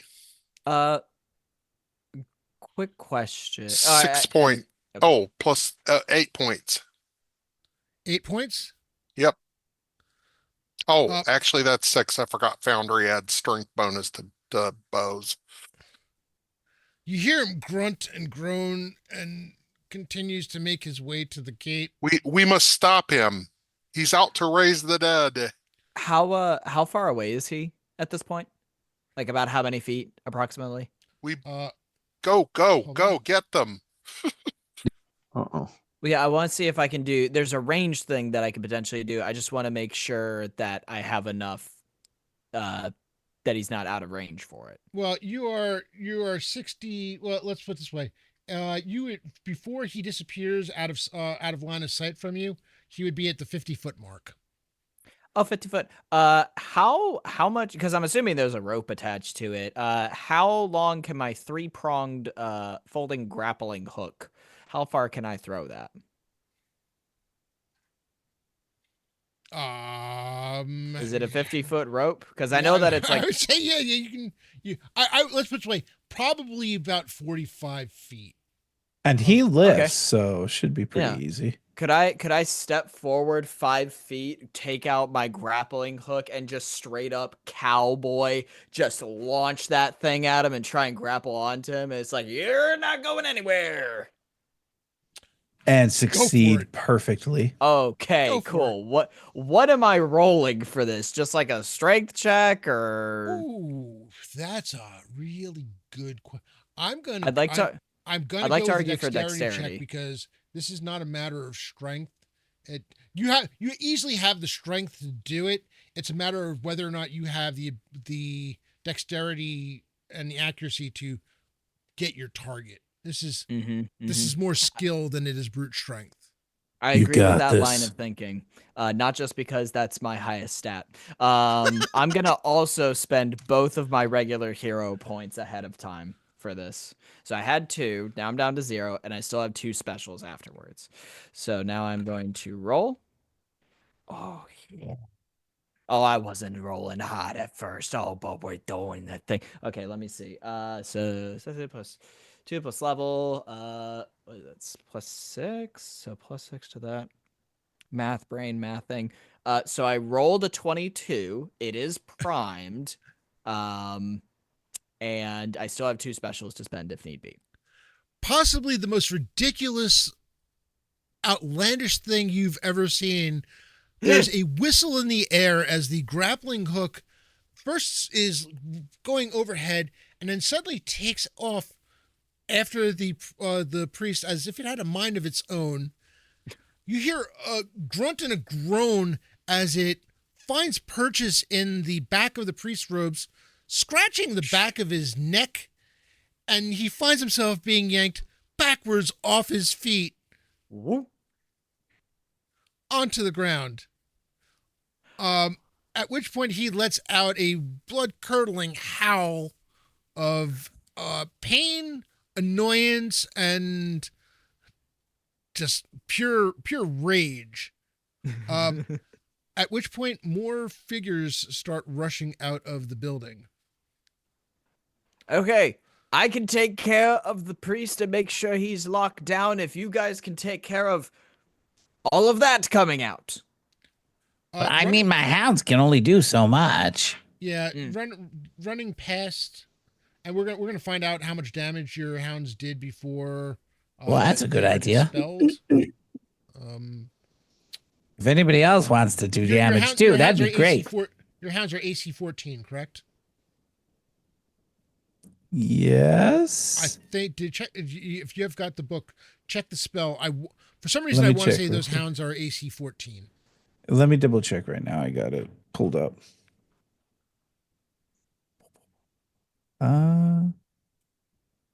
Illusionary hounds. Looks like they have an effective 12 AC. 12 AC. All right.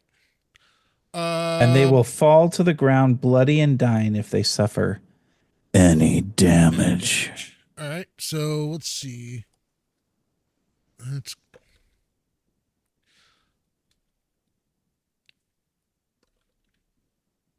They always miss their target, though. They don't do any damage. Okay. No, actually, that's the. Oh, you said the new one. They do. You're damage. right. I don't have that with me. That's fine. That's fine. Do me a favor. Give me a 2 attack rolls. All right. I can do that. I'm rolling a d20 plus. D20, and D20 actually, it's going to be at, I think it's at your level. So 18 plus 3, this is going to be 21. All right, one of them does hit. Yes. Saucy. Nice. How much damage do I roll? Or do I roll? 1d4. 1d4. Ah, the triangle. I'm feeling good right now. Oh, that's a 4. All right. Oh. And I've what used about up what all about of the my other good one? rolls. The other one rolled a. This die is definitely weighted. That's an 18 again, so same 21. Okay. And roll me 1d4 and then roll me a second d20. That's a 3, and then a second d20. That's a 7. That's not as good. All right. So one takes 4, one takes 3 points of damage. At which point they both end up getting hit and are gone. Oh man, I really wanted to name them Spike and Bowser. Oh well. Well, you can always cast them again tomorrow. Actually, the way we're playing, you can cast them again whenever you want to. That's true. As long as you have slots. 6 figures run out of the building and towards the lot of you. They all look to be young males in between the ages of 17 and 20. Oh, they're brave. Don't hurt them. They look like the boys from the town. They are armored. They have cloaks, dark cloaks on top of the armor, and they look like they're spoiling for a fight. Joven, do you have a way to stun them or sleep them or? You know, I'm glad you brought that up. No, but I can toss an obscuring mist so they can't see us. Well, this is the point at which we're going to roll initiative. We're going to do group Oh initiative. yeah, that's a good idea. So, Brianna, start with you. Just a D10 straight up. D10. Okay, let me see. Oh, I have Oh, this. my dice right. That's a 5. All right, you've got a 5. That's beautifully average. To start. Which somehow managed to be better than all 3 groupings that I currently have. All Well right, done, Brianna. let's do it. All right. So we'll start with the people in the back.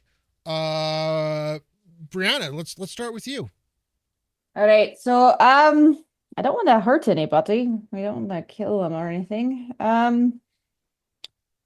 So I'm gonna like sort of pull my shield up and I'm gonna make my way forward a little bit to act as a defensive line essentially for us against these boys that are looking for a fight.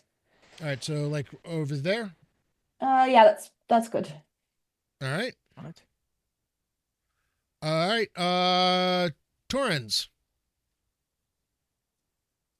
Torrens is going to pull his mace, and he's also going to move up there, pulling out his shield, ready to see if he can knock some of these boys unconscious without killing them.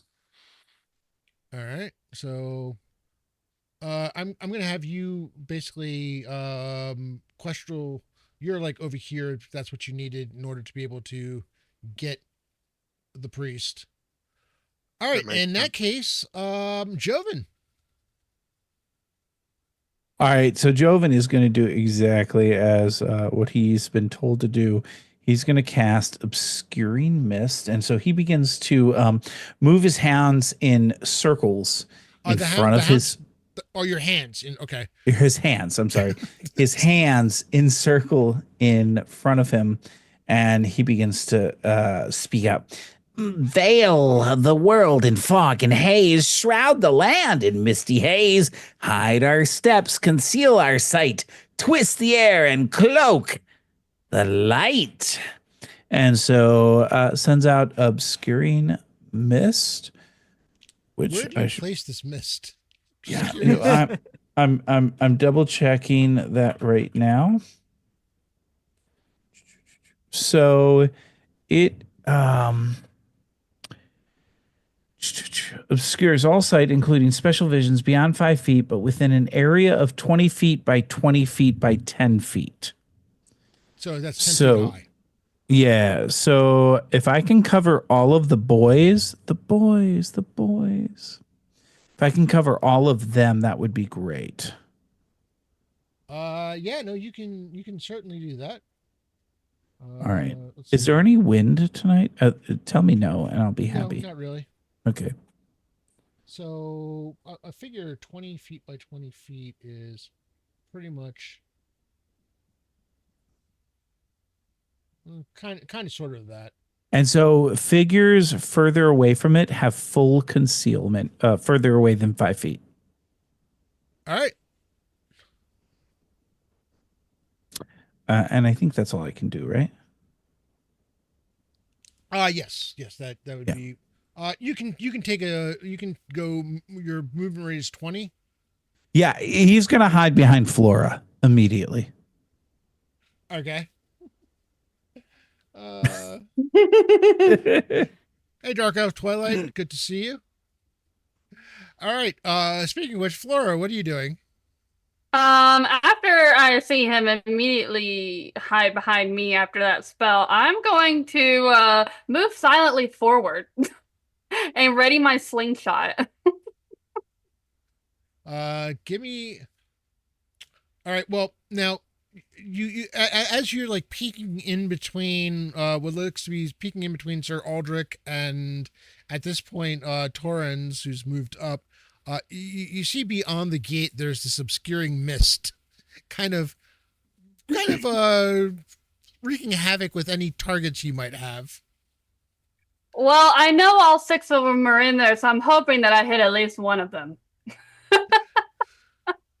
Damn. All right, so I'll have you move up to here, where you can be behind the short wall, and They're just boys. Don't hurt them. That's why I'm hitting them with my sling and not a dagger. oh, I mean, God. dagger to the leg is gonna stop him. I don't know. I'm hoping a stone to the forehead will knock him out. We'll knock him out, yeah. We'll worry about the concussion I later. love it. Just tossing stones into a mist. Here, take this, guys. Let me know if one of you gets hit. Make it so it's a little more visible for all of you. There we go. We just hear like mildly annoyed noises from inside the mist. Just stop that! It's working. Unlock, and I need to move these. There we go. All right. In that case, next up we have those of you who actually Questrel, I'm assuming at this point, what are you doing with the quasi grappled priest? Yeah. So first question, because I never formally asked before, and I just want to make sure: is cursing okay on the channel? Yeah. Okay, I have a plan. I'm gonna try some bullshit like I haven't been already. Questrel is going to now. It looks like there's a wall to the right of us. Is that true? To the right, as in basically going across the map. Yeah, because like towards the priest, like from in a straight line from us to the priest, who's by like the stairs and stuff. There's a small building us? that is like kind of blocking. Actually, you're more up here now. You got switched when I moved the map. Oh, okay, and cool. And the priest is more like here because you caught him before he disappeared out of line of sight. Okay, cool. And you said that he was about, well, I stepped forward by 5 feet, so he was about 45 feet away. You got about between 40 and 45 feet away. Okay. And there's no way for me to, like 30-foot movement is the maximum that I can move. I can't do anything to increase that naturally. Who did I lose on Zoom? You lost Flora. I'm tiny. Oh. We're all tiny. Ah! Not the gumdrop Flora. Wow, Brianna, you've really changed. I know. For the better, right? Oh, wow. Okay. Oh my! Actually, wait. The way Joven that got Joven. shorter. I was about to say that's exact. He's looking through the window again. Laura got even shorter. Oh my goodness. My head is currently being split in two. All right. Well, while we're waiting for her to get back in, and hopefully she will be back in shortly, because I'm out of options in terms of in terms of rearranging things. So, in the meantime, we will deal with the people's faces being all over the place. What was it you were trying to do, Questral? There's no way for me to increase my movement speed. 30 feet is the maximum that I can go to each turn. Oh, you can go at a dead run. Yeah, no, you can go straight up. You won't be able to do anything once you get there, but Oh yeah, I'm going to get just as close to the priest as I possibly can because there's something I want to do to him next turn. And while I'm doing that, I'm like continually reeling in the rope to make sure it stays taut, make sure he can't run away. So I'm just like running up on him. And I think you lose your dex bonus to AC if you run. yes. Okay, that's fine. That's fine. Yeah. I want to get to him this turn, and that's what I want to do. All right. Let me get back to the map And fingers crossed that what I'm gonna do next turn works because I think it would be really cool. as But you of run course, maybe past it the goes- obscuring mist, you realize that you seem to have forgotten about something. Yeah. There's two guards standing there who no longer have illusionary hounds keeping them busy. Oh yeah, no, I recognize them. Yeah, I know. It's gonna be fun. Fun times. Well, actually, at the end, when it's their turn, they'll move up to intercept. And Sir Aldrich, I think you're the only person who hasn't gone yet. Yeah, I was going to follow Questro. Well, that's probably a good thing.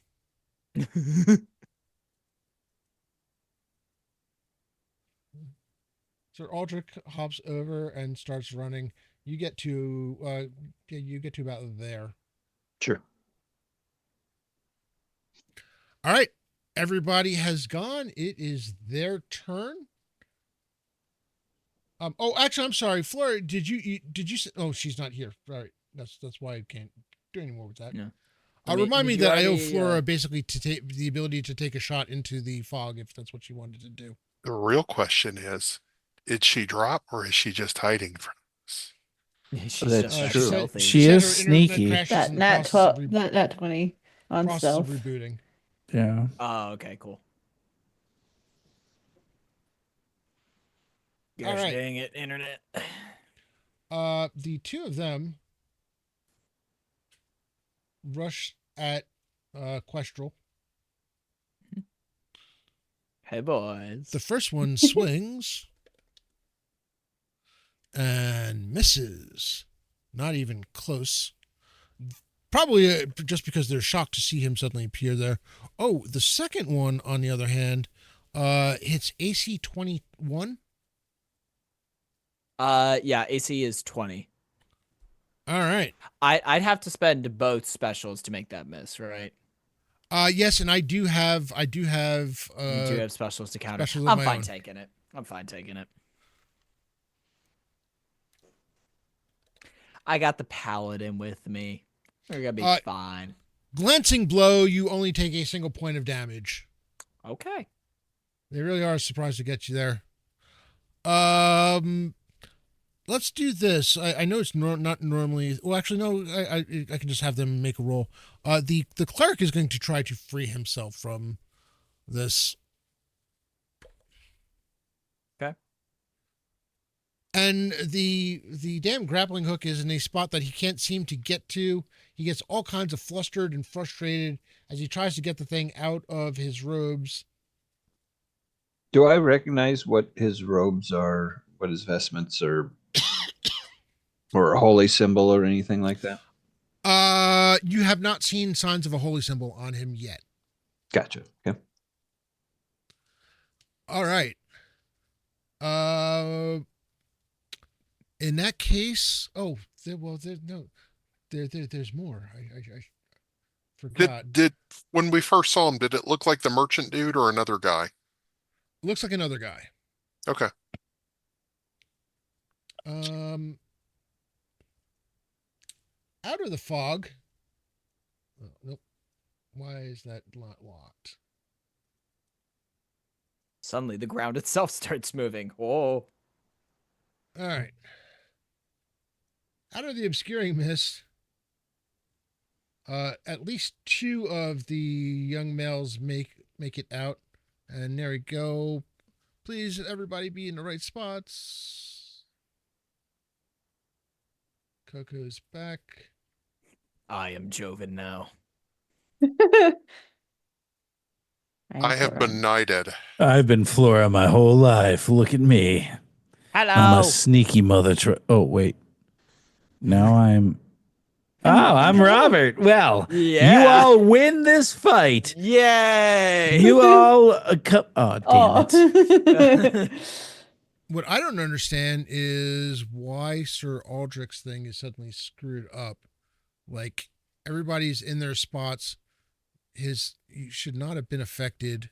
There is nothing wrong with seeing Evelyn's forehead in Sir Aldrich's spot. That literally should not be possible.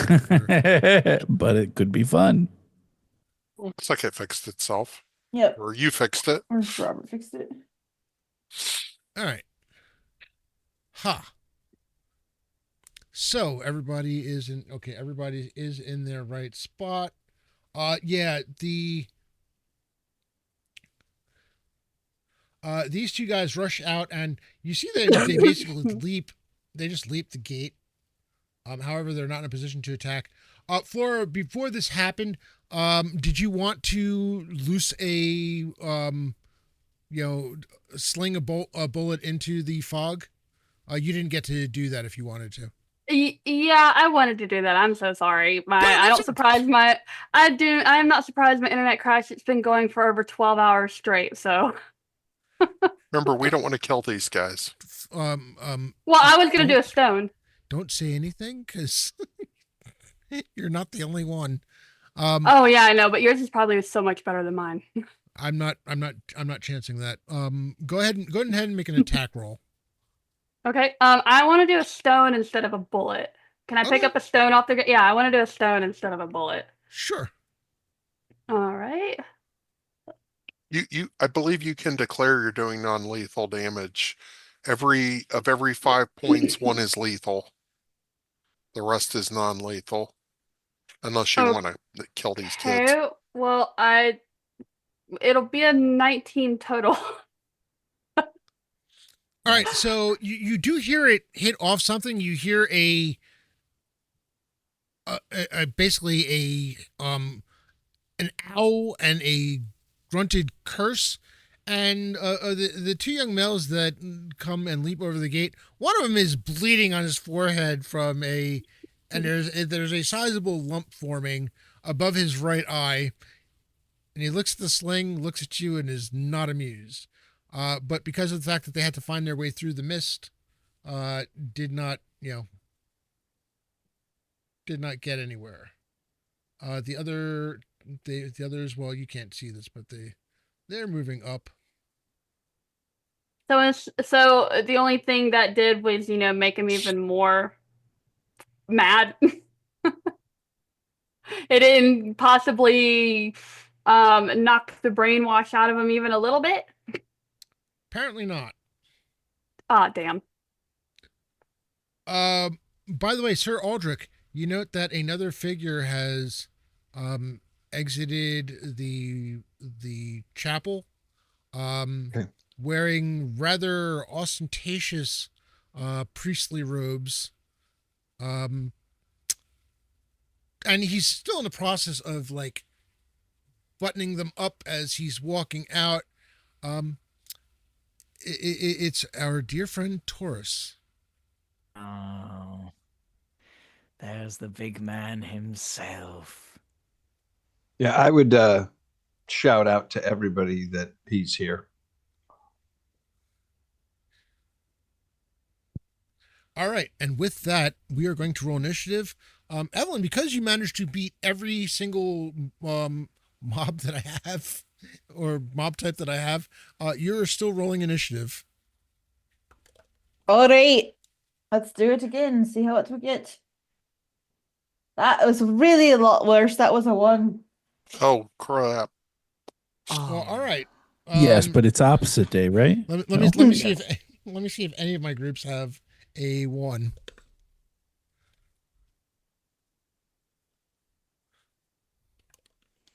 No, they do not. The closest I did have a 2.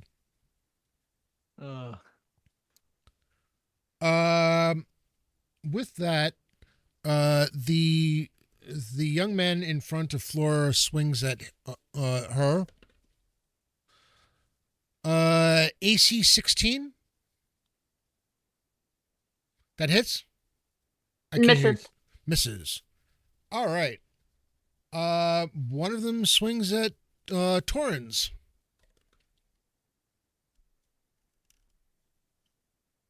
And misses wildly. That was a 2.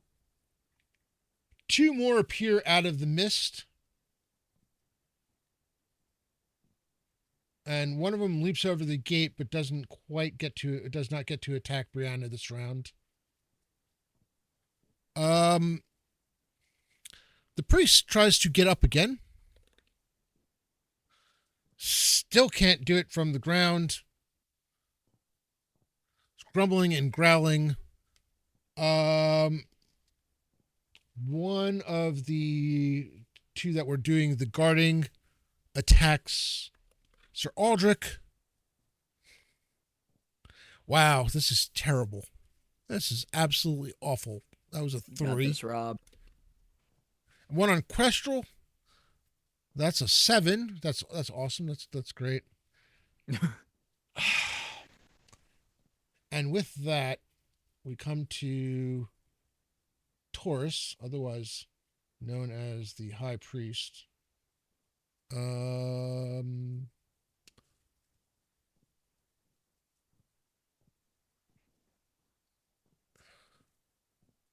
And he, on the other hand, does cast a spell.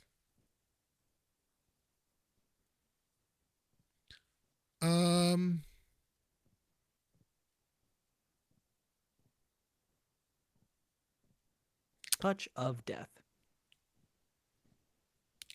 Now remember, he can't see us through the fog. You are correct. He can't see you through the fog. But he can see the 2 of us. Me and Aldrich. Oh, this is going to be fun. He just fireballs us all, including his own men. He came in like a We got this. fireball. Basically, the wording is different as he's chanting. Brianna, you recognize him as having cast prayer. Oh. And in that moment, Sir Aldrich, since you're close enough, you hear him calling out his prayer to Hextor. So he dies next. Got it. Oh. All right, and with That's that bad. that is well, actually these 2 are moving up as well. This one gets out of the mist, and this one is just on the verge of getting out of the mist. All right, let's start with Joven. I am so happy you said my name. I need to get into a position where I have the ability to encompass all of these young boys into a cone that is 25 feet. Can I do that? Well, hold on. So, quick question with the prayer spell, were we all within the 50-foot radius centered on him? Does prayer affect everyone, friend and foe? Yeah. Yeah. Just allies. It no, I thought it only affected allies. it gives the allies a +1 bonus. It gives everyone else a We have -1. a -1, yeah. You're thinking of right. bless is the one that just helps allies, Yeah. Ah, and there's no save. Yeah. so 50-foot radius. I think you Mhm. all are.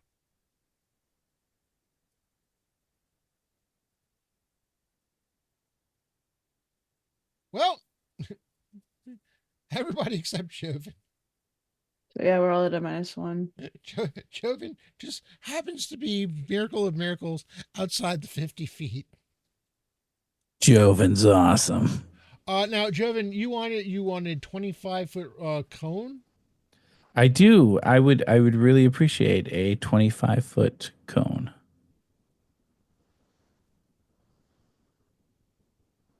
While trying to avoid all of my dear friends. So that's on attack rolls, weapon damage, and saving throws. All right. So if you move, let's see. Well, the prayer has already gone off, so you're good there. Of course I am. That was actually the last. That's why they round. call me Joven. So if you Oh, that's why. Yeah. If you step up,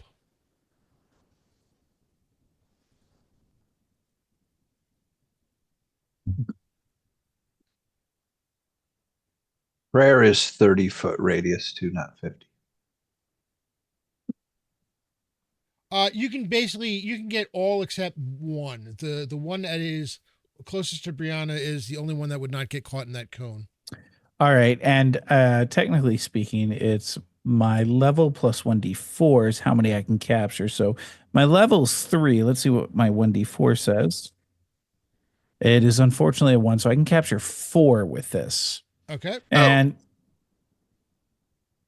he begins to move his hands. I would go around. with the closest 4. Yeah. I begin to move my hands around once again. Bright as dawn, wild as flame, colors burst and shift in name, blaze and dazzle, blind and stun. Let all before me come undone. As he will cast Color Spray. Color Spray is such an awesome spell for illusionists. I love this game. I love illusionists in this game. And so, excuse me, I'm sorry. The result, creatures of 2 HD or less are struck unconscious. Creatures of 3 or 4 HD are blinded for 1d4 rounds, and creatures of 5 HD or greater are stunned for 1 round. Hold on.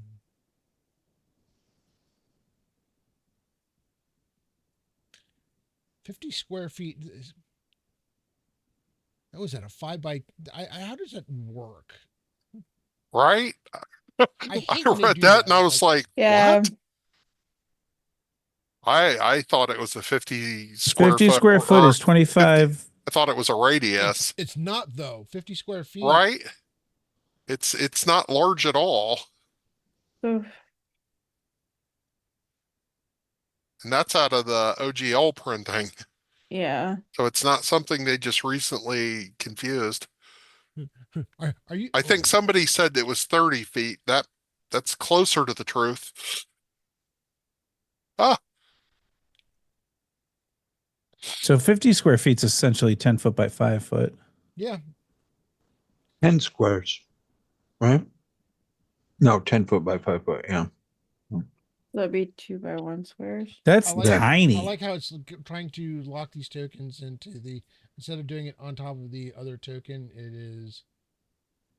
There you go. All right. Those 4 are unconscious. Nice. Good stuff. Of course they are. That's why they call him Joven. Exactly why they call him Joven. Joven is now done. All right. But he has more I color always have sprays in the OCD future. if those things are like sitting halfway outside the area of effect. All right, so those 4 are unconscious. Joven is done. Let's go with Brianna. Well, I hear him casting prayer. I feel like we need a blessing from Moradin. And she clangs her hammer against the shield and she casts bless. Whoa. And then that's a 30-foot radius on bless. I think Or you've 50 got- foot. Let me I think double you've got check. them covered. Let me just check. Oh, you've got 50-foot radius. 50-foot radius. Well, no, yeah, you got Yeah. them both. All So right. +1 to hit, +1 on saving throws against fear. So you all get your +1. Basically, you're now even between the prayer and the bless. All right. All right. Let's go Torrens. Torrens is going to just smack the kid nearest him. Non-lethal damage. The one that is behind the sleeping one. Whichever one is awake here. Yep, yeah, it's the one that's right by Brianna. He just wants to put these kids down so that we don't have to kill them. All right. All right, so he's going to swing his heavy mace. Ugh. Nat 17, so he nails the kid. Oh, that's gonna hit. Yep. And Nat 8 damage. Jesus, so 10. So 2 real points of damage. Hopefully I didn't kill him. No, say goodnight, Gracie. He slumps to the ground. Okay. Bonk.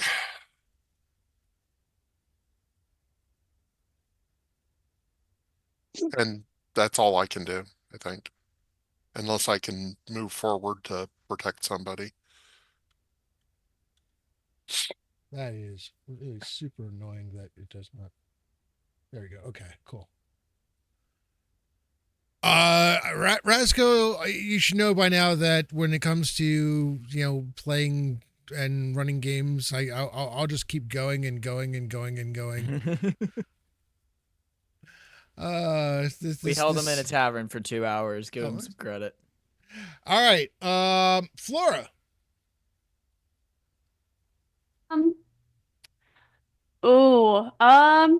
So the ones that are, you said the ones there are how many passed out?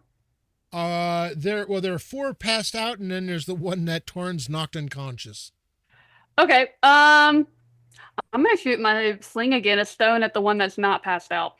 All right, and he's actually visible. He's just on the edge of the obscuring mist. All right, let's see what I can do. So that's gonna be an 18.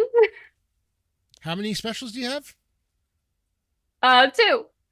If you use both your specials, I'll have it be that it's a hit that is just perfect for knocking him out.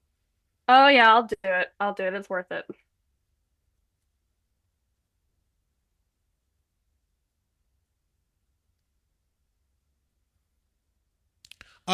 Doc, it is every time we reach $100 plateau. Every time we reach $100 plateau, it is another special to be given out. We are currently at $1,500. I am matching the first $4,000 donated through my Tiltify link, which just showed. I will be making that match either the second we hit $4,000 or at the end of the third stream on Sunday, whichever one of those two things comes first. All right. So let's see. That's Torrens, Brianna. All right. Sir Aldrich. Right, Jay, I'm going to. I know you would undo that. I've got reasons for not undoing that.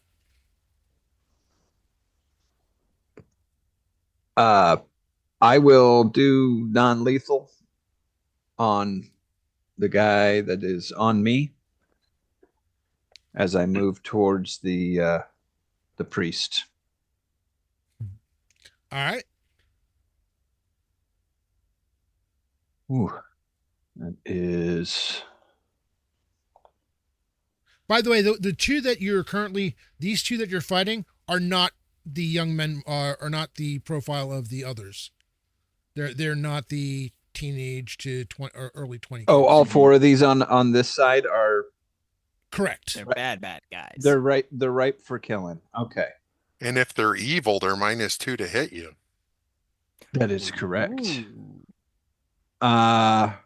Okay. That is a 17. 17 is going to hit.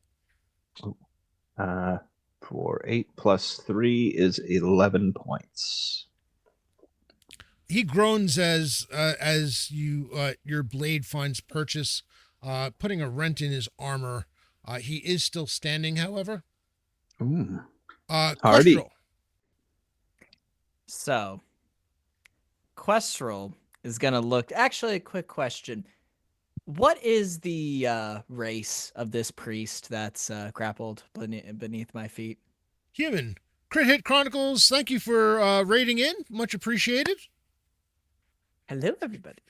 Oh, I love that you said that. So, Questral is going to look down at this priest fumbling with himself, and he's going to say, "You seem to enjoy knocking out innocent young men." He's going to reach in his pack, and he's going to pull out the water skin that he filled with the stuff from the cauldron. And he's going to uncork it, and he's going to go, "How about you have a taste of your own medicine?" And he's going to do whatever he needs to do, whether it's hold it under his nose so that he smells it to try and knock him out, or whether he has to put some of it down his throat, whatever he's got to do.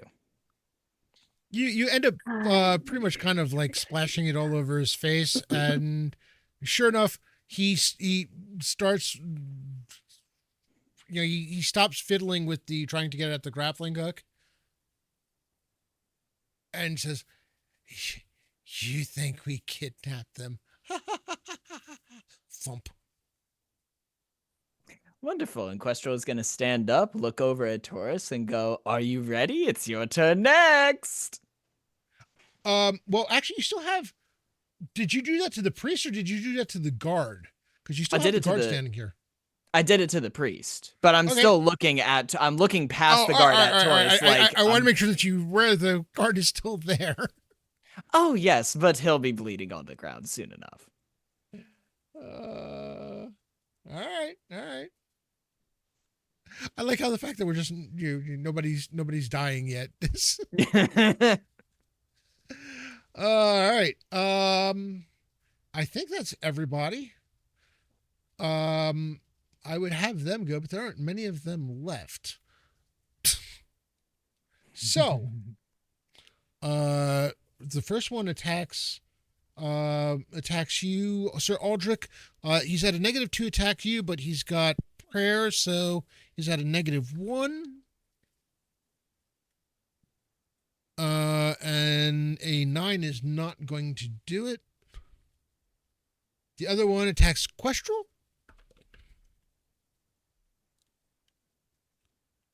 I was so hoping for 20. I saw the 2 briefly, and then I realized that these are the Troll Lord dice, so it would actually have a symbol instead of a number for 20. So is it 12 or? Did you get some of their new resin dice? I got the green. Those are pretty. Yeah. I saw those at Gen Con. All right. So let's see. I need options for. Hey, Rob, I hate to do this, but with prayer on, I still have a minus. I don't have a -1 to my attack, but I still have a -1 to damage because Bless, I think, just does the 2 hit. So the guy I was fighting, it was 10 damage, not 11. Okay. I forgot. That's fine. I'm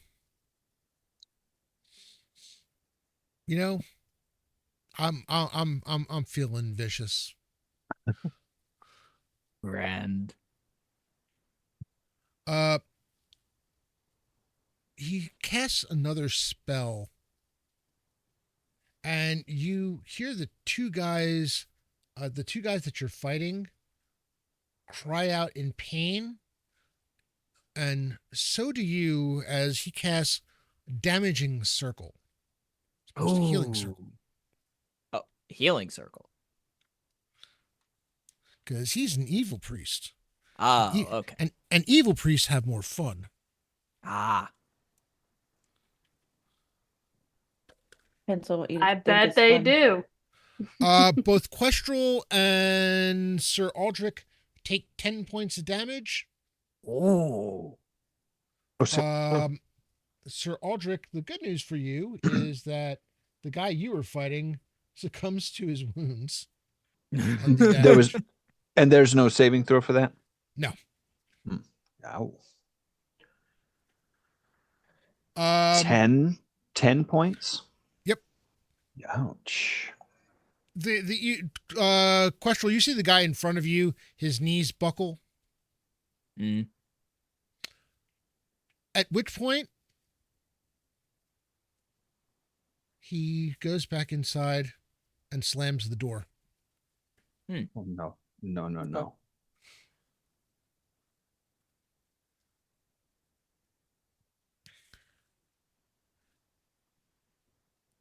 All right, let's roll initiative. Evie, I think you beat me in initiative over again, didn't you? No, I only rolled a 1 last time. Oh, that's right. You rolled a 1. Yeah.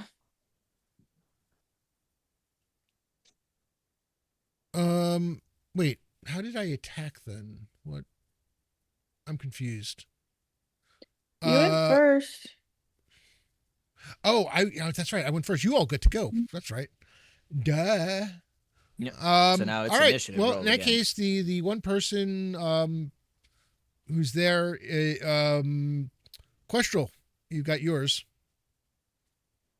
I've got my what? Your attack. Oh, my attack. Right. I All forgot right, that now I attacked first. This is Yes, you did. Yeah. No. Quick question. In my class abilities, it says combat, dominance, extra attack against creatures with 1 HD melee only. What does that mean? What's 1 HD? if you fighting something, I think if you kill it, if you're next to Well, Or- level 1 critters, if there's a bunch of them, he can attack once per level that he has. Oh, okay, yeah, Okay. And the person in front of me does not count. is as not a one level. is not 1 HD. No. So I just have an ability to bully extremely weak creatures. Oh yeah. Yeah, you'd probably do great with these kids over here. Get out, don't kid! mind if I Get do. out. 6. Of course, you probably have gutted all of them, but that's beside the Give me your He lunch could money. do the non-lethal damage. All right, since there's not much that I can do, I'll just go with the good old swing from the long sword +1. swing better. You got a magic weapon? I'm jealous. I rolled a 15. The plus to hit is +7, so that's going to be a 22 to hit. Yeah, that's gonna hit. Yeah, Torrens, it occurs to me that I didn't get it because of the fact that I didn't have a physical character sheet for you.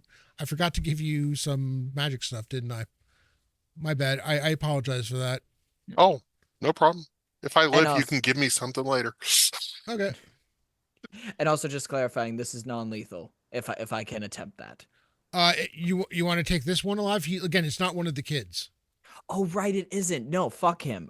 Deadly damage. 5 + 3, 8 damage total. Yeah, with that, he's already in lots of pain from the circle of pain, and basically his you know that you've hit an artery. Blood starts spurting everywhere, and he crumples to the ground. Questral And just kinda- you find yourself looking at the shut door of the evil chapel. Well, presumably. Questral also makes sure to stab into the neck of the priest who's asleep. To make Okay. sure that he's taken out as well. Yep, no, they're both very dead. Wonderful. Alrighty, well, it seems as if these toys right here are broken, Aldrich, so how about we go towards the chapel? Are you guys okay over there? Follow me. Don't we want to tie up these boys just in case they wake up and they're still not happy? time is really of the essence, I would feel like, with taking down this guy. I don't know. Group vote. All in favor of tying up the boys, say aye. I Yeah. Okay. All those I'm not... gonna do whatever Flora does. Okay, so that's 4 votes for tying them up. We'll tie them up. So we quickly tie up the knocked out boys. Okay. I pull a potion out of my pouch, All right. drink it, and walk up to the door. Okay. I'm also going to take... how much does a potion of Cure Serious Wounds heal? 3d8. 3d8? Yeah. I'll drink that. I'll drink that. All right. Sick.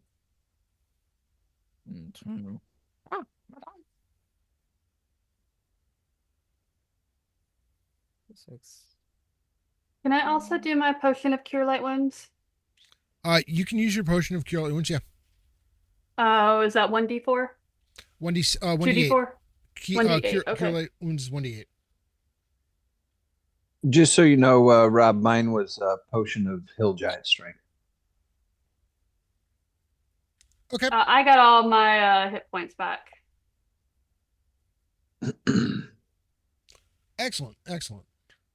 As that's all happening, Questral is going to ask Aldrich. So you seem to have a bit of a negative reaction when you saw his robes. Anything that we should be aware of? Hex store, evil, Mm-hmm. And kill. Basically, that's it. Okay. I've never met one that's up to any good. Okay. Say less. So tying up the kids for sure. Yep. Tying up the kids. Taking weapons away. They can get their All right. spankings later. And then once we're done with that, I assume we head up to the chapel in the same marching order that we came in. All right. Before you are rather thick wooden doors. Much of the chapel looks like it could use some work. These doors seem to be really well maintained. I reach into my pack and pull out a crowbar. All right. And we will put the crowbar between the two doors and start yanking.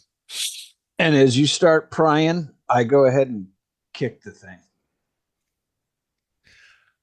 You said what was it? Hill giant strength. Hill giant strength. Yeah. So you've got what 19? Strength 19. now? No, strength. good Lord, you Yeah. do it. I just have human strength. Well, your crowbar will help. Yeah. But yeah, I pretty much just walk up to it and give it a hearty front kick. All right. Roll a strength check. Man versus door. 15 on the die. I still remember during Friday Night Crusade somebody breaking their leg because they rolled a 1 kicking in a door. Such great moments. And I think 19 is a +3, right? It's either +3 or yeah, it's +3. +3. Still +3. Okay, so 15 plus 3 plus level is 3, so 21 prime. 21 prime. The door gives way. Basically, the door itself doesn't so much give way. The locking mechanism and basically the bolt just completely gives way.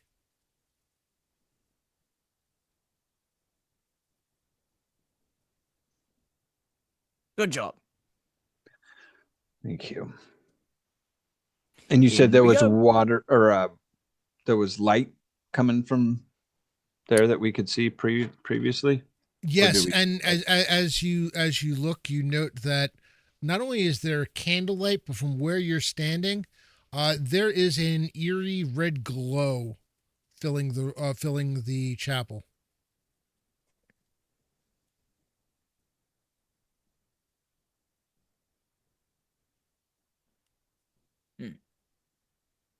Shall we? Shall we?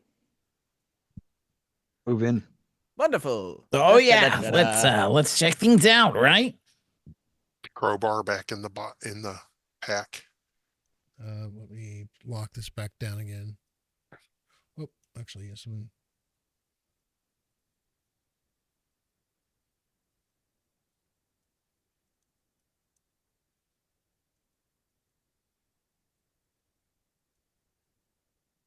All right. So the rest of you make your way over.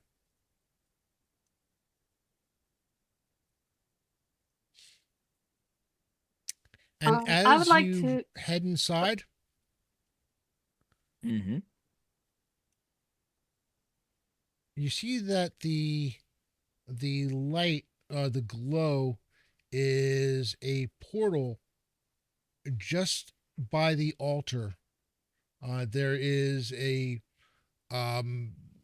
basically an archway with a shimmering portal, in front of which stands Torres, and he smiles as he looks back at the lot of you and says, "You're too late. It's all in motion. This kingdom is doomed." Ah, what a coincidence. So are you. And Questral's going to take out his longbow and shoot at him. All right, go ahead and I'll let you get a shot in. Cool.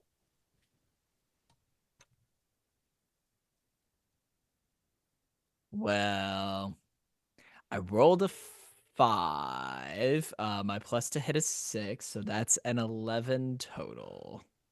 Yeah, you one of the candelabras from this, or the chandeliers hanging from the ceiling, is a little low, and your arrow clangs off of it. Oh, well, I was hoping that I get a cool line off on that. You tried. Are bless and prayer still on? The bless and prayer, they should still be on. Yes. So shouldn't he get like at least? Well, I mean, well, even if he did get additional, but good to know that they're still working. Yep. The Yeah, prayer because would, it like, lasts. gain The it. bless lasts 4 minutes. Because it's 1 minute per level, and I'm level 4, so. I'll give you the bless still working. That was probably the last attack that you would get with it, because you took All the right. time to tie them up. Mm-hmm. Anyone else have a ranged attack that they want to try to get off? Well, I mean, if you're willing to allow it, I You're definitely have a insisting. ranged attack, so I'm okay with it. Yeah, so roll a 10-sided die, and I'm gonna roll a 10-sided die because I want to see. I rolled a 4. Simultaneous, so this is going to be fun. All right, go ahead. What do you want to do? Oh, I appreciate you asking me. So he begins to move his hands once again in. It's almost like he's drawing something in the air. And slowly it begins to appear, and you hear him say, Fangs of fire, claws of steel, a dragon's bite my foes shall feel. Strike with force, let teeth ignite, unleash the fury in the night. and he's going to cast Dragon Bite. All right. As you're standing there, suddenly you get the sudden sense that something is growing behind you, as the image of Joven standing there. You can see he's still there, but it's as if this image is expanding from him, and a dragon starts to fill the room. And you realize that you're like standing within the dragon, but you can see the dragon, and you see his head go forward. And Dragon Bite is They have to do an intelligence save. intelligence save. All right. He is a priest. You know something? I'm going to give a 50-50 chance as to whether intelligence is one of his primes. So let's see, 1 to 50 or 1 to 40. No, 1 to 50. He is it's one of his primes. 51 to 100. It is not. It is not. All right. Yes. Roll saving throw. Good. Yes. That is not going to do it. All right. Damage. That is 2d6. So 9 points of damage. 9 And points as- damage. All As right. soon as the bite happens, Mhm. the illusion disappears. And you see the head of the dragon go and lunge for the cleric and bite him. The words that he was casting die on his lips in a howl of pain. And he says, "Fine, I'll deal with you later." And he steps through the portal, which stops shimmering and goes dark. And now we have the party now has a true enemy. Where did he go? What's his end game? That will be found out at a later time. And why is his name Jonathan? And also the question is, where are the other boys? Because there were 10 families that boys went missing. Yeah. Yeah, Yes. only 4 saved were found. 6. Only 6 were found. Yeah. Well, except like some of them were divorced parents, so they were remarried. So it's like one boy between Those two were- families. Those were kids Yeah. who just ran away while hiding beneath the other kids that were actually disappearing. No. I like Okay, that answer too. So let I'm going to give you a recap. What you find out afterwards. The boys were not kidnapped. They were given the potion to let loose in their respective houses.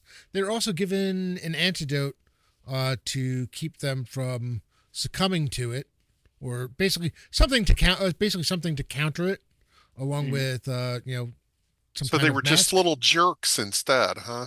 Well, they were should have promised killed a them. chance to make gold, and in a town where there's nothing happening and there's no prospects for the future, there's seemingly very little trade to start with, and it just started getting worse.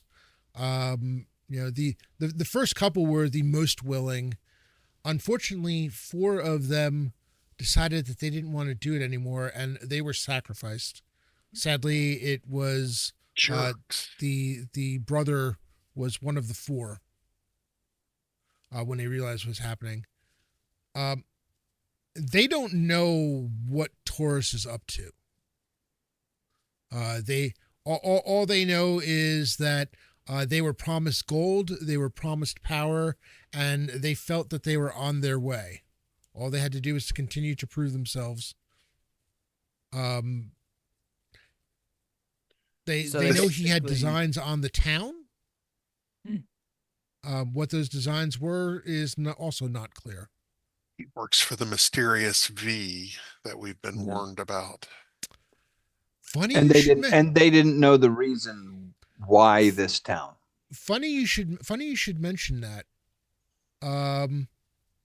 Of the things that are recovered from the house is a letter signed by someone with the initial V, promising additional funds for further disruption. Oh, now he's just twisting the knife. Yeah, he's just with sowing that- chaos. Oh, yeah, it's there again, wheels within wheels within wheels, and somewhere out there, there's still 3 witches who have their own plans. Whether or not they align with these is a different matter altogether. Also, wait a minute. The most important question. Do we find Garvin the Ranger anywhere? The dude who was initially hired to find the boys that went missing? Oh, yes. The first, one of the boys who turns out to be the first one to have gone with Taurus, tells you that Garvin is dead. He was killed almost immediately, and Womp womp. the boy, in a moment of youthful defiance, admits to being the one to have having slit Garvin's throat. Damn, Garvin was my favorite. As his way of proving himself. Oh. Damn, Chris, thank you so much for hanging with us. Have a good night. We are about, we're really, honestly, we're done here. Let's go back to the regular screen. And with that is session 2.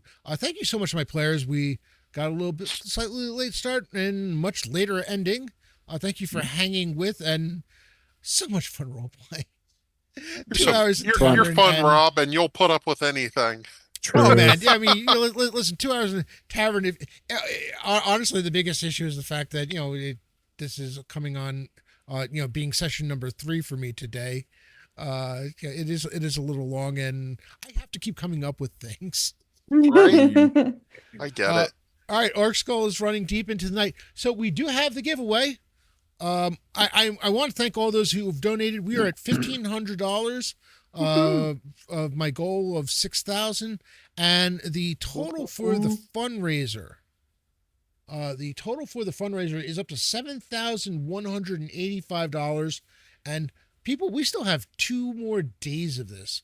As a matter of fact, we still have more time with Orc Skull, so we are well underway. It's been a fantastic first full day.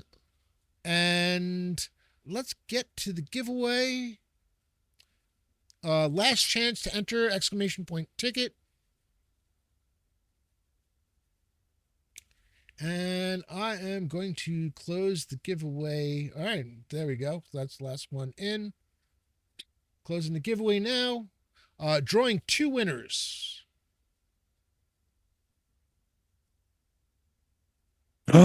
Yay, Roger! Keith! Thank you. Hey. And the next winner, Moose. Moose. All right, excellent. My mortal enemy number 3. No, number 2. My mortal enemy number 2. And mark that as complete. Woof. That was fantastic. I will have experience points for you, and at some point, listing what do you call it? What else you may find lying around that might be of interest to the party, and we can figure out. So, don't leave the chat immediately, please. So let's get that raid set up for Orc Skull. Thank you to Troller Games for sponsoring this channel and sponsoring the giveaways for the various sessions. Thank you, as always, Jay, Lord Gazumba, for putting this community, helping get this community together, and organizing these, organizing this fundraiser. And to all who have donated, all who have spent time watching these games, interacting, playing, running games, whatever it is you're doing this weekend to help out, there is no help that is too small. Thank you all. And raiding into Orc Skull, get your favorite raid emotes ready. I really Already need ready. to get mine set up for everybody being able to use instead of subscribers. Raiding into Orc Skull in 5, 4, 3, 2, 1. Camera's not on. See you guys. Have a good night, everyone. Good night. Good night. Good night. So tired.